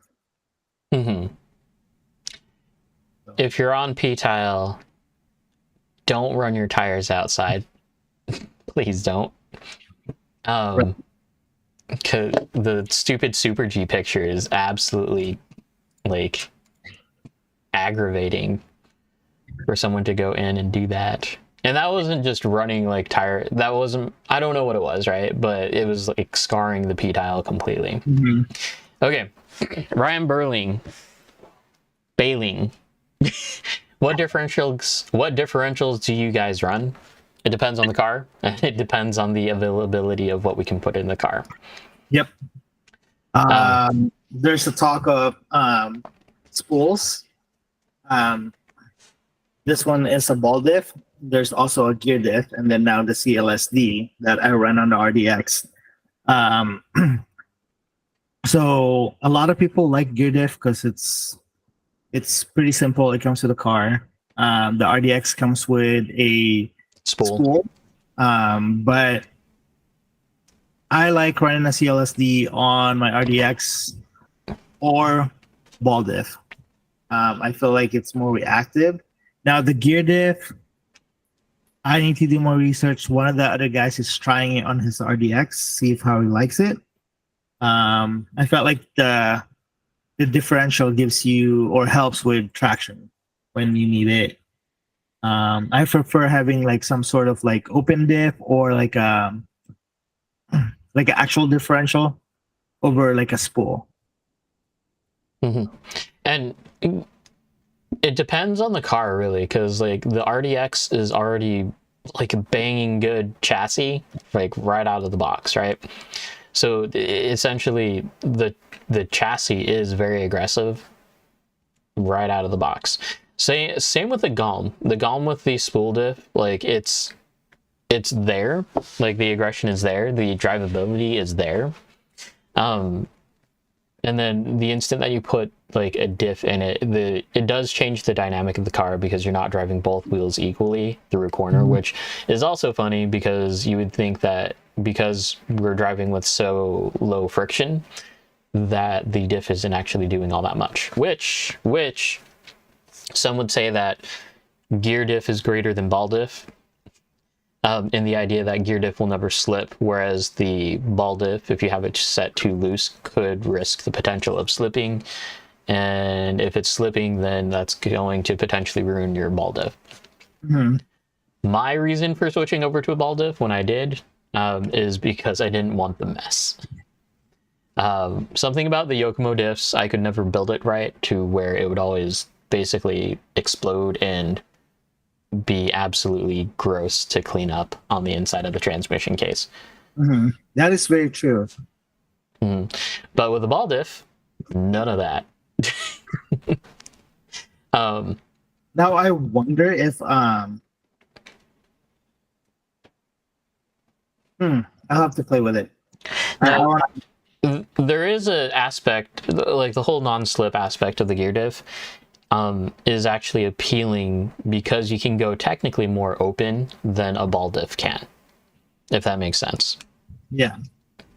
So on carpet, some of the boys in Japan, like if you watch I forget which series it is, but it's on carpet, right? If you watch some of their setups, they're basically completely leaving their diffs empty. They're removing the O-ring that's in between the outdrive and the sundial gear on the inside, and then just a few drops of oil just to keep it lubricated. And two gears instead of 4 spider gears. And like, so that diff, I've tried that setup, and it's basically just like if you spin the wheels, like they'll spin for quite a while in terms of just like how open that diff is. So kind of interesting seeing how a carpet, like we're trying to get rid of the grip. Well, I guess it would help get you around the thing, get you around the corner as well. I'm gonna switch this camera so that it's that. Hey. Hey, is the ball diff 1.5 or is it a 2? It's to tighten it. Yeah. It's a flathead. To loosen it. Yeah, it's a flathead. To So loosen it. a trick on the ball diffs, you guys. Yeah. Educate. I'm having a hard time opening this one. On some ball diffs, not all of them. Okay, so in this case, this is going to be a Yokomo ball diff. Are you on your ball diff that didn't come with the plate? Probably. Okay. Anyway, so ball diff, right? Maybe I got it. Go ahead. Okay. So ball diff. So I don't know if I can get it in there. There we go, kind of. Oh, I almost messed that up. Okay, so you see in there is a little opening for a flathead screwdriver.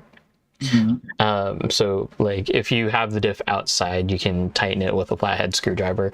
However, what are you looking at? Oh. I mean, I saw the diff, but like, what was? Oh, the inside of a ball diff. Yeah. Gotcha. And I'm on the counter. Oh, So, if you're in a pinch, not necessarily a pinch, but just want to adjust the ball diff on your car easily, and this is why ball diffs are way more cool than gear diffs, because gear diffs you have to actually take apart your car and then no man. fill the diff with different grease and all that, and it's messy and it's gross and all that fun stuff. Tighten with red Loctite. Rob, no. Yes. Yeah, it'll keep it nice and tight, right? But if you just like take a 1.5 mil driver, this is actually a 1/16 inch, but 1.5. But if you so if this is in your car, right, you just pop out the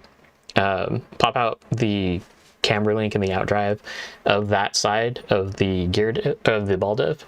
You shove the driver in there and then just wait till it latches, and then you can tighten the opposite wheel, tighten or loosen to whatever you feel, but that's going to be the easiest way of tightening or loosening your ball diff while it's in the car.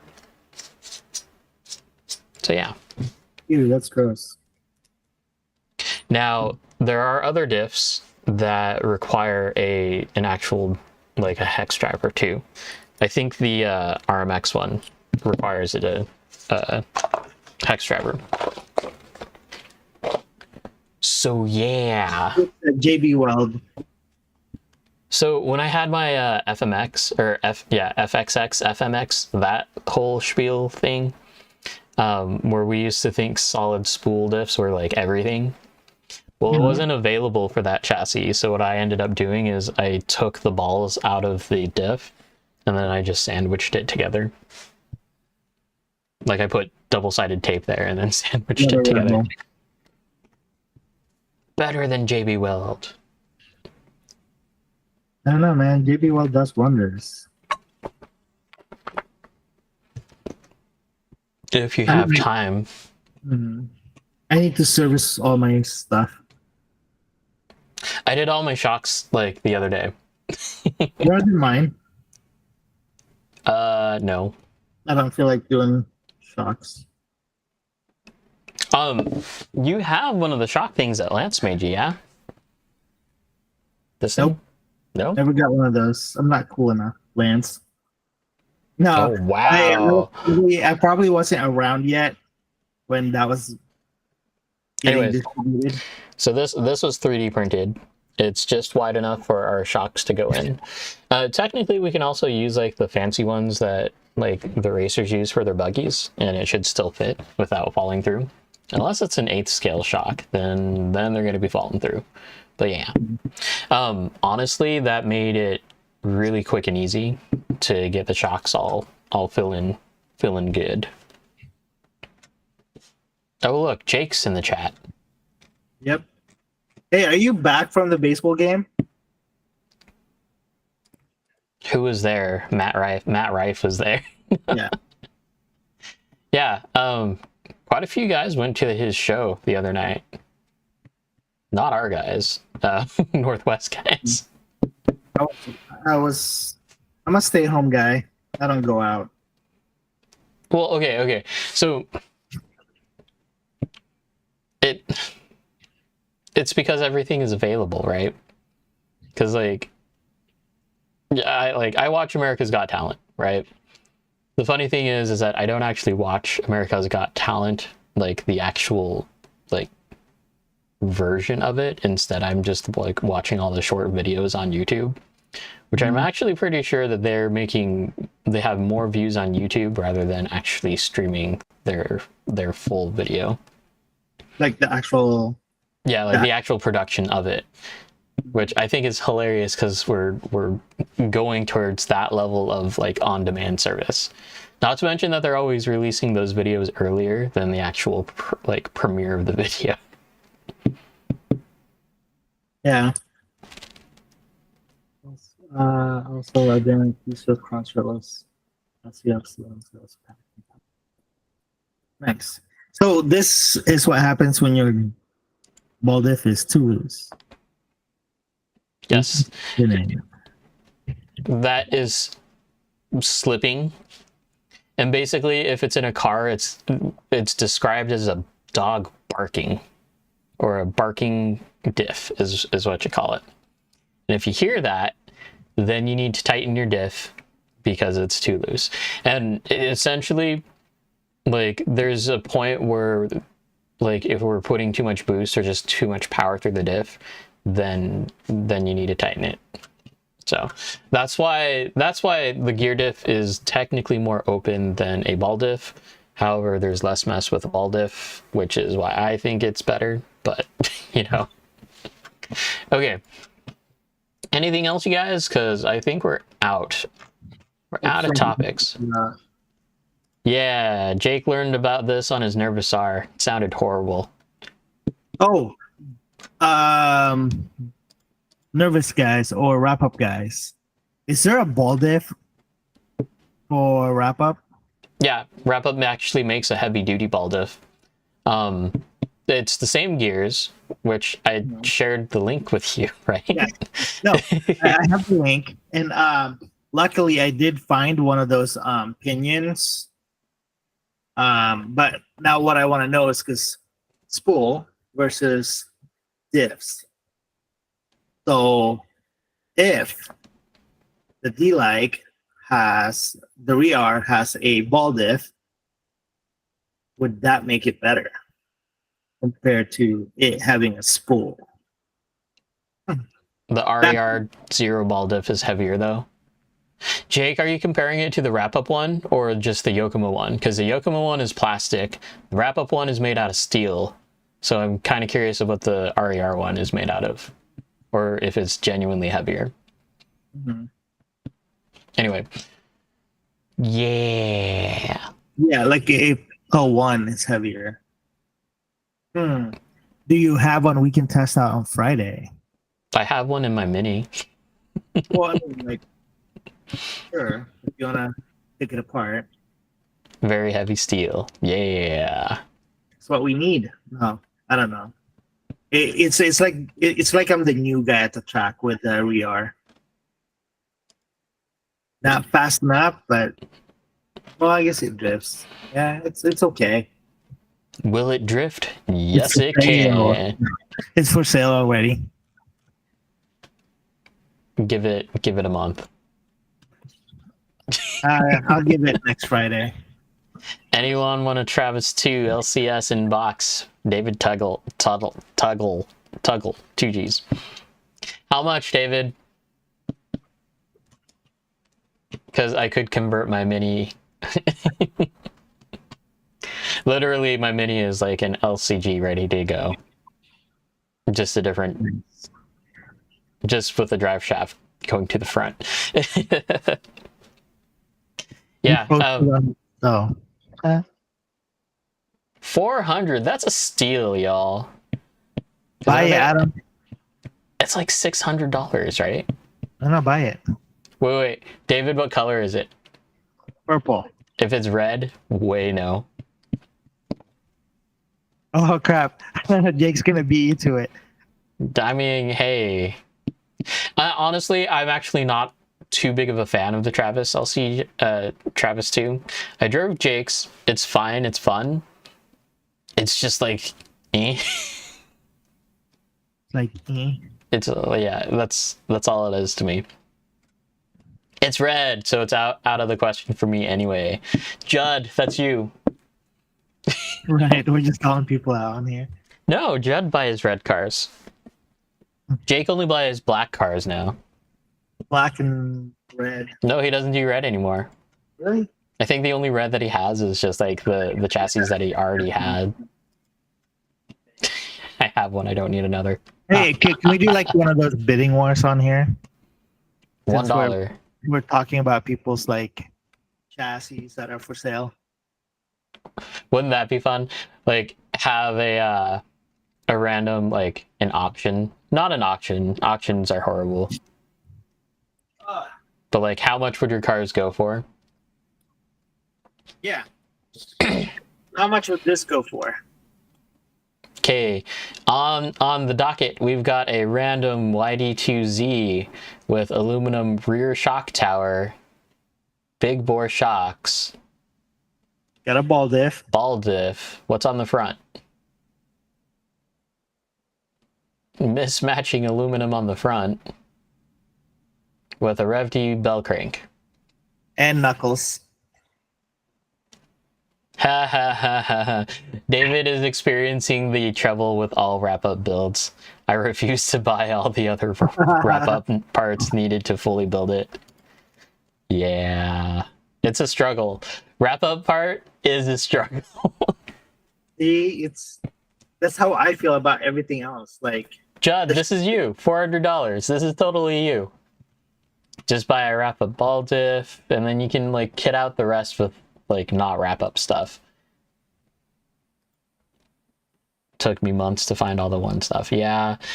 Vertex, honestly, Vertex and Super G have been kind of on top of the wrap-up game, or the only places for wrap-up. true. But yeah, like if you don't know, anyone who invests into a wrap-up chassis, it's literally an investment, because yes, you're buying a conversion kit for a car. At the same time, you still usually need upper arms. You need the matching like steering knuckles, because their knuckles are very developed for their own cars, and you can't really change them out a lot without messing up geometry quite a bit. Like the wrap-up next uppers are they're not limited, like they have movement, but they're more limited than the other like uppers that you can get in terms of how much caster you can add. All that kind of stuff. Like the freestyle rear arms are cool. They're also $200. So just a lot of things that go on with the wrap-up parts. Buying a conversion for a car that is old and outdated, which, okay, realistically though, the only part of that car that you need is the diff and the pinion gear, and the shaft that goes through the idler gear to go to Do you still have your wrap-up mini? Yeah. Like the actual deck? Yeah, it's in use. Yeah, so I have one of those still just sitting here, not being used. Dude. Like, it just sits like under my desk with all the other unused chassis. Look at this. Oh wow. All the things. All the things. Hey you guys, we got an auction. Shark chassis. We got an auction going on right now. I need that shark deck chassis, Adam. There is an OG shark deck. What shark and, deck? And top plate. Both of those come together. Oh, wait, you have a top plate too? Yeah, because you don't need it for the Hydra. How about a transmission case? No, don't have that. That's in use. Kenny asked me about my DDSS, like one of mine. I'm using all three of them. We've got the YD2R or YD2Z Flexi chassis with a custom 3D printed battery mount. Better than factory. I mean, I did have the fancy one. Gotta wrap next. We got a Midnight Mini. Got the Realize, like, really, really rare oxygen. Oh, wait, no, this isn't oxygen. This is Drift 15 House before they went under. For the original Armex VIP. Prototype Midnight Mini. More prototype Midnight Minis. Nice. We've got a standard YD2Z. Actually, this came off of the RX, YD2 RX chassis. Then we've got, on top of each other, MC1 deck and MC1 top plate. And we've got your good old trusty SX3 carbon. and some more battery mounts. And razor. This actually comes with the Yogi kit because you're taking the top plate out of the picture, so these are sandwiched on the sides of the chassis to help stiffen up the chassis. Works really, really well, and we actually use that same technique on the S transmission for a Midnight Mini, and it worked really, really, really well. Cool. So if you need any of those, let me know. Adam's got them for sale. They're just all chilling in a bag. Literally. Nice. I think I just need to man up and get me a shark tranny and upper deck. Jeez. So I can build another car that's not gonna have electronics. Okay, Yogi up for sale? Anyone? Anyone? There you go, Jod. Yogi's for sale. Or no, Cameron. The Yogi is for sale. Cameron. I repeat. Didn't he want that chassis for so long? Can I get bids on my Yogi, please? Chris wants Chris. a we were midnight. Chris. There was one. I had one for sale. Judd bought it. It was open to everyone. Everyone had the opportunity to buy it. But Judd bought it. Hey, I can have a midnight mini ready to go by tomorrow. Yes, if you're interested in the Midnight Minis, like the actual chassis itself, they are $100, I believe. 125. Is it 100? I think it's Something like 100 flat. Jake, what is it? Anyways, talk to Jake, talk to Neil, talk to me, and I think Neil still has the stockpile of the chassis. We still have quite a few of them left over. But yeah, let us know because we can get you them. We can ship them. We can do all that fun stuff. David, should I trade my Travis 2 for a Golem V2 Plus? No. It depends on the situation, because like if you're looking for something to just play around with and mess around with and tune, sure. So we still have 10 midnight mini chassis. Just a heads up. Where did you find that? Oh, Jake just put it on chat. Our chat? No, Or the stream chat. chat. Apparently I'm blind. Oh, Okay. total of 10. I gotcha. We have a perfect donor for a midnight mini. Just saying. How much? Huh? How much? I don't know. You guys were supposed to give me a price. $1. No. Pass. Hard pass. But yeah, if you guys want a donor for a midnight mini, this can be available. It does have the belt crank from the Rev D. So just keep that in mind when you're trying to buy. But to close this stream out, I am actually curious. If anyone was actually interested in the Yogi, how much would you actually want to pay for this? And I will say yes or no. $325 for John's Midnight Mini Chris Trudeau. That's just a belt crank. No, I mean the belt crank is literally a good chunk of that though, because like originally it was 180, and then the knuckles were another like 40, and then you also was there anything else that you needed to do for that? No. No, but I think like when it was new, the belt crank when it was new, I think you and I paid right around $250. 220. I think it was 220. 220. There you go. See, $220 just for the belt crank. And basically there are two different versions. The original bell crank version of the YD2 was actually cheaper than the slide rack because that's what it was. It was the bridge piece that that was sent as well. That would go right here. You can't, right here. Yep. Let's see. Do we have a shop or a website? No, we are just two random dudes talking about toy cars. That's what we're doing. Yeah, the typical shops that we go to is going to be like Super G, A Main, Hobby Town if you're in Clackamas. You can actually order on the Hobbytown website, and you can choose Hobbytown Clackamas as a pickup point. Mhm. And But if you want GGT. to buy from us, just hit us up on Facebook or Instagram or here. You can message Adam. Wait, buy what? Or if you want to buy any of our chassis, like everything is for sale for a right price. RC wise. Looks around home hobby shop for stuff to sell. Golem has a few upgrades too. Okay, so Chris,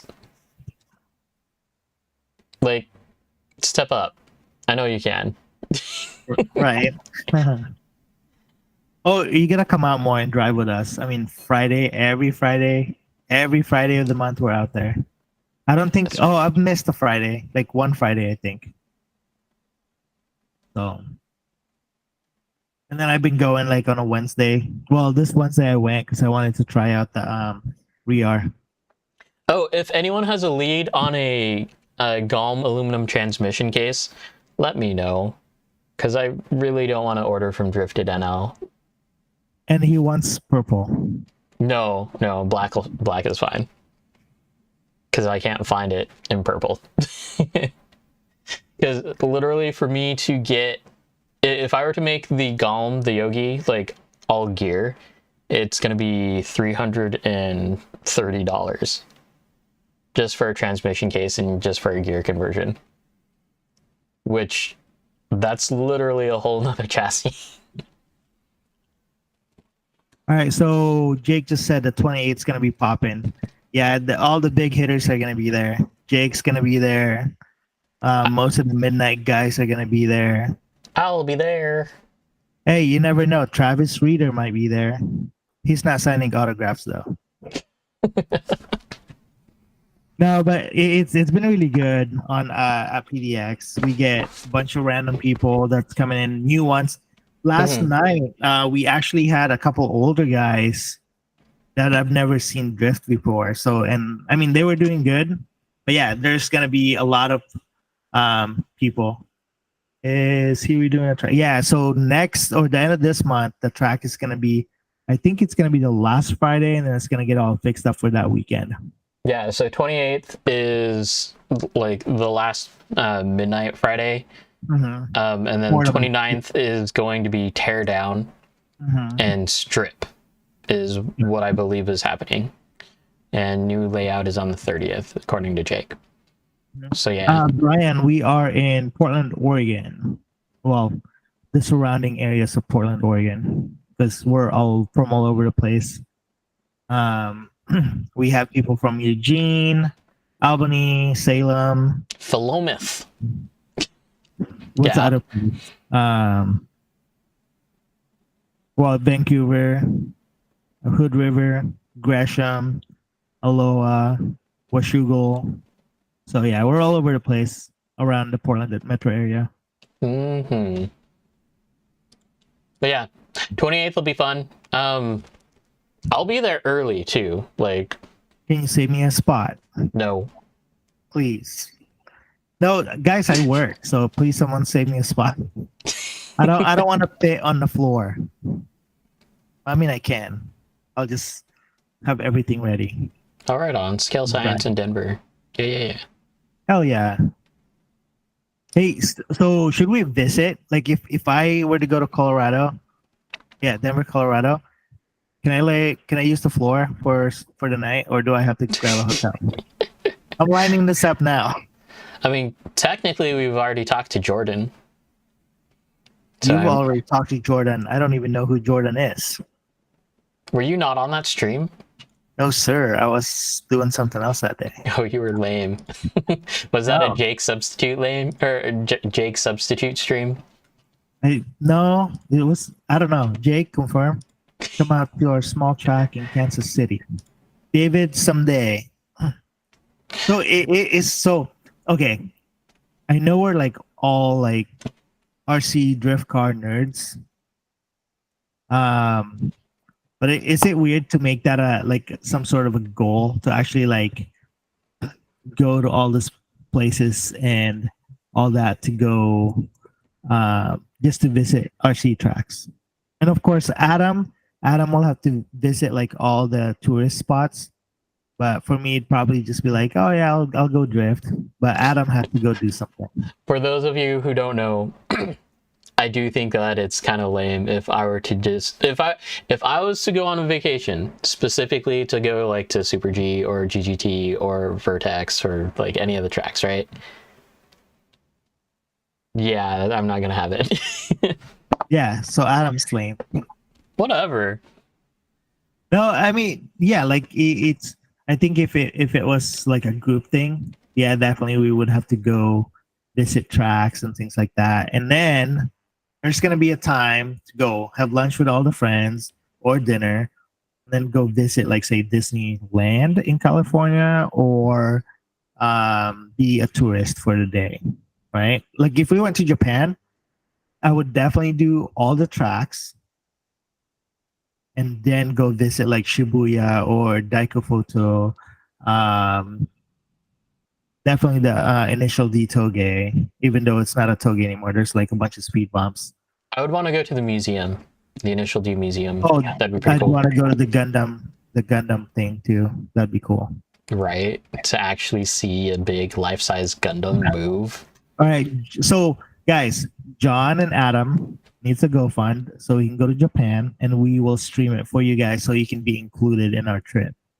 Every day we'll stream live everywhere we go, as long as they allow it. But we need a GoFund account.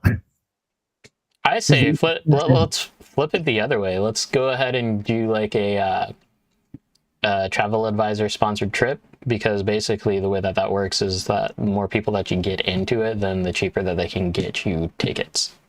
Oh, that'd be cool. Let's do it. Like on a cruise, David says he's got 5 on it. Thanks, David. on a cruise, if you have like a group of 8 rooms, not just people, but 8 rooms, then you'll start actually seeing discounted prices for those rooms. Oh, nice. So we need airline flights for, Yeah, cheap, so. for a group of. You want to do 10 people? Let's do this. Anyway, I mean, I am all for Japan. Same. Japan would be cool. Different goals though. We know. Well, I like some of those places I'd like to go to also, but I don't know. Cars, that's one of my bucket list, is to see all those. Mhm. Well, I mean, if we literally stop by Overdose and Weld Overdose and just buy all the parts and bring them back, Right? just in a suitcase. Yep. When That's you how you come do back. it. But wait, don't we get taxed when we come back with a bunch of stuff? I don't know. Midnight Suns do Japan. That'd be cool. Right? Then our logo would actually make sense. Right. Wait, is that what our logo is? I mean, not really. I guess the only things that I've seen it is like Rising Sun, right? Mm-hmm. But yeah, you'd have to declare them, apparently. So down to go to Japan. Yes, you have to declare stuff. Aw, boo. I am shipping it as a gift.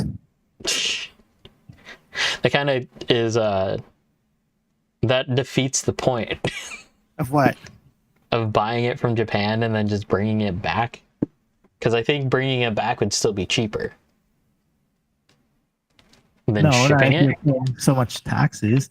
Well, okay, guys. I'm not trying to do anything illegal, but I feel like some places that you buy things from, they send it to you as a gift.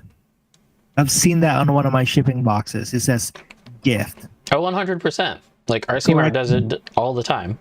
Okay. That's a lie.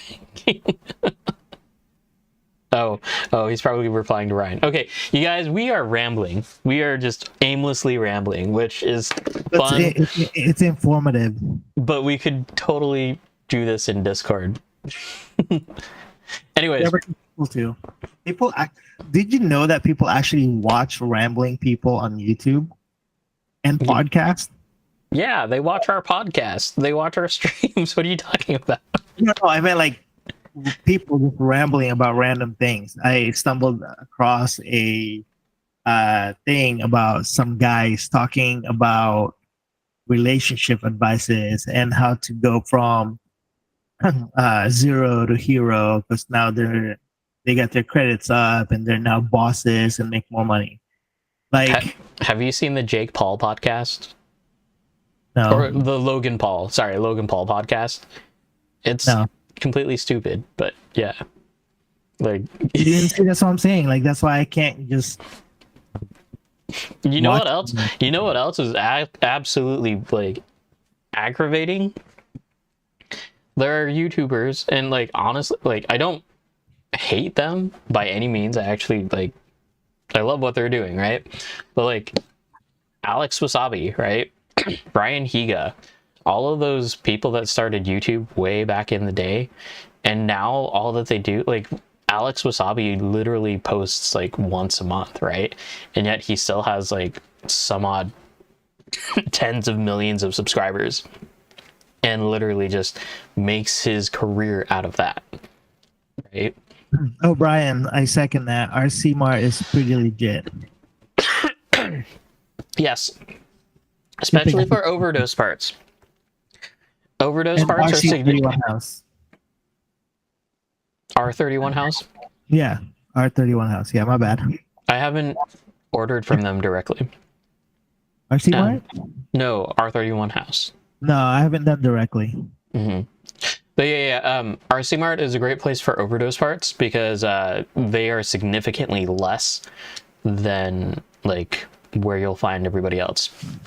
Like the transmission case from Drifted.nl, let me look it up, it's in euros, but it is 259, 260 euros basically Yeah. to USD. So it's $290 USD to buy a transmission case. Whereas if it was in stock at RC Mart, I think it's only like $190.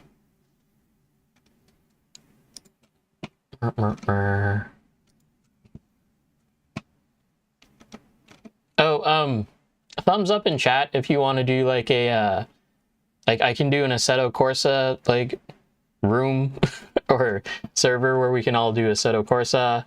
We can do Car X. Take your pick. I think that'd be fun while we're chatting. Oh, we're not doing tutorials on those, by the way. It's just we can drive while we talk. And it's completely rambling about drifting and kind of like a regular track day. And limited time, yeah. Although Logan's thumbs up for Car X or for Assetto. Right. No, I'm down for Assetto. It's been a while. Where is it? We could do Car X too. We could do a Car X night. Well, Car X would be easier just because like it's more accessible and like Yeah, I think it'd be kind of cool to like stream us actually driving though. Logan, Assetto, about to Car X. That's the same boat that I'm in. And honestly, whenever I play Car X, it completely screws me over for Assetto. Like it takes me a full session in Assetto to be like, yeah, I got this. And I also can't play Assetto just on a screen anymore. It has to be in VR. I've gotten too used to VR. Also, should I go drifting on August 6th? Like real car drifting? No comment. Right? Yeah, guys, help me out. Yes or no on drifting real cars on August 6th? Why do we need to need to be your justification to go? I'm just asking. It's for content. how is that for content? I'm gonna say that now for everything. Every time I ask a question, Yeah, as it. Yes, content. if you film it. yeah, I can film. Man, I need a new GoPro. I just sold my GoPro Hero Max. I don't want to Yeah. spend the money for a new GoPro. Yeah, no, I'll use my Session 5. It does record 4K. Let's see. You Not- guys, Not in a good way though. Session 5 isn't enough. Because it doesn't have the hyper smooth or the stability mode. yeah, Not in the same sense as the GoPro Hero Max or the 11 does. Although the hyper smooth started with the GoPro Hero 8, I believe. shameless plug on the chat. I need more likes. So subscribe. That's just text though. You should have posted a link. Yeah, you lazy. I gotta find it. Hang on. I don't even click on I it. have an 8, I think. No, if I were to buy a new GoPro, it'd probably be an 11. I don't think I'd ever buy a Max because I don't need that functionality, and I just don't know how to edit with it. Oh, it's easy. Super easy. Yeah, but I wouldn't want to use the I'm not GoPro logged in. Hero software, you know? Oh, yeah. That's true. I think you have to subscribe now too. Should I buy a set of HG3 overdose shocks? Yes. 220. Man, why are those so expensive? It's crazy. Insta360 is a good option. I just haven't played with them yet, right? Because I don't like the interface on the software for Insta360. It's a Right. little hard to navigate. But then again, just like everything else, the navigation, I feel like the interface for GoPro works with your iPhone if you need to get a quick like video of the GoPro. It's a lot easier, especially on the newer generations. Like I want to say 9 to what's current 8 or 9. Mhm. So because I can do videos pretty fast with connecting to it Mhm. versus like the old school. Yeah, we had the remember how we had that problem. We would transfer videos from the session, and it would take a long time. And then on the Well, Hero that- Max, which is the newer one, it was pretty quick. Yeah, like, because they didn't update their Wi-Fi protocol until like later generations of the GoPro. So that was the biggest thing about it. But DJI has been making some pretty huge leaps in terms of being on par and cheaper than a GoPro. So there is that. Actually, I want to try that out. The DJI Action Cam. Hmm. Now their drone cams. Yeah, those ones are a little bit harder. Not Connect not the drone cam, but the actual action cams. Oh, Good. how about the Pocket, the Emo, or no? I'm not a fan of that one. Like it's basically the gimbal that's from the DJI drone, right? Yeah. So I'm not a fan of it. It's too small of a sensor to like. Well, I mean, okay, if it's for like action, sure. Like if you're doing anything with that, but like for vlogging, for anything like that, I feel like the sensor's too small for what you could get instead. You know what I mean? It's pretty basic. Like it works because we used it to do drift videos. It's also on that Instagram that I shared. The video should be on there. Mhm. It's also on the PDX RC drift. Or wow, I can't talk. Sorry, I'm on Marketplace. It's a PDX RC Underground Drift page. I have a couple of videos on there that was edited.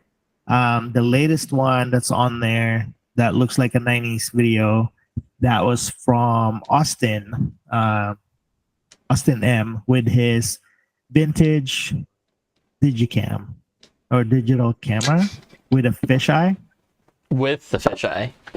I think yeah. Well, we're trying to go back to the 90s with that, but it still looks good. Like the quality's there. And no, we did not use filter. It's like it literally Oh, Adam's got one. No, this is just a retro. It's not even like the '90s camera. This is Yeah, still. that's the new stuff. This one is like the old, bigger than your head type, almost. Yeah, this is still technically like 1080p, but it's the Sony weird format. Yeah. This is what I actually plan on using to do, hopefully to do live stream of a comp. I think I can get it. Although my camera did pretty well at doing recordings, so I don't know which one. Anyway. We need to do that. We need to get better filming. Well, as long as I just focus on one thing, then I think it'll be fine. Like I could take care of a live stream or just like do whatever, right? Mm-hmm. But it's the instance where I'm like, I'm checking in, like doing tech checks, checking in drivers, doing pictures, trying to do videos. Like that's when it gets a little bit complicated for me.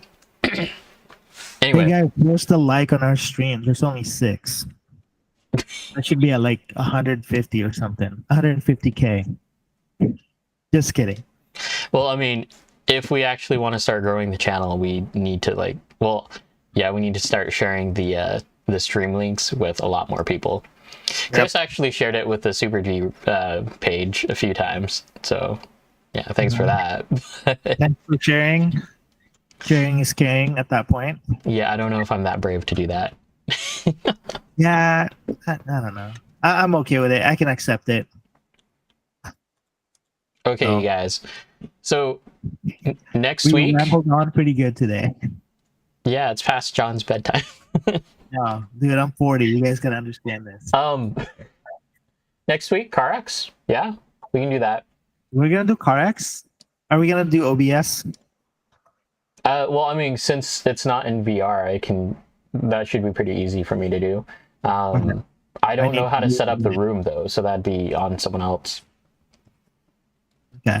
Anyways, like if you want to do that, go. Huh? I actually need to buy stuff. Because I have to buy the maps. Oh, yeah. As I can do it. Yeah. Wait, are we doing like we'll a figure it lot out. of people? And then hey, yeah, if you guys want to join in, I think this would be fun. We can have like 15 to 20 people in one room and we're all doing the same area of drifting. That'd be kind of cool. Like get our what do we call it, guys? Subscribers. A chance to drift with us. That'd be cool.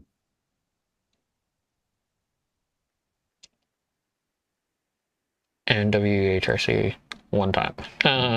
Yeah, I'll try to figure it out. If I can, then I'll host a room. If I can't, then I'll ask someone that knows how to do it to do it. So, yeah. All right, we're the first 14 to be on our list before Saturday. So hit up Adam or I mean, I don't think it's gonna be like that. It's gonna be like a just join if you can. well, yeah. So like if the room's only allowing 16, right? Per room. Can't hear, you're too far away. Oh, if the room's only allowing 16 drivers at a time, well, obviously we're hosts, so we need to be on there. And then we have 14. The first 14 that gets on there can join us. Yeah, If that's how it works. no reservations, guys. First come, first serve. Right. That's about it. Yeah, unless you pay Adam. His Venmo account is Why? I don't know. Hey, we need fund for the Japan trip. Like everyone has CarX. Even I have CarX, and I don't even drive. Like, Yeah, you drive with your remote. oh yeah. It'll be time to bring that out again. I don't need a dongle, right? Because I have a 10px. You have a 10px. You can do it without. Yeah. Actually, wouldn't that be hilarious? An entire lobby of CarX players with nothing but using their Dude, that'd be awesome. RC You guys wanna do radios. that? It's annoying to set up. That's the only problem. Never mind then. I'll Like, be using my Xbox controller. Like, I'm down to share how to set it up, but it's not as straightforward as it should be. Not a plug and play. Yeah, it's not a plug and play. All right, boys, and yeah, I guess boys. we've rambled long enough. We appreciate you guys staying with us and listening to us ramble on and on. But I Yeah. think we're gonna say bye. Yep. So keep your eyes on the Discord. I'll post the information there for CarX.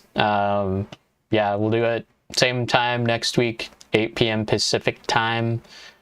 So yeah, keep it real, keep it fun, keep it sideways. You guys have a good evening. Peace. Later.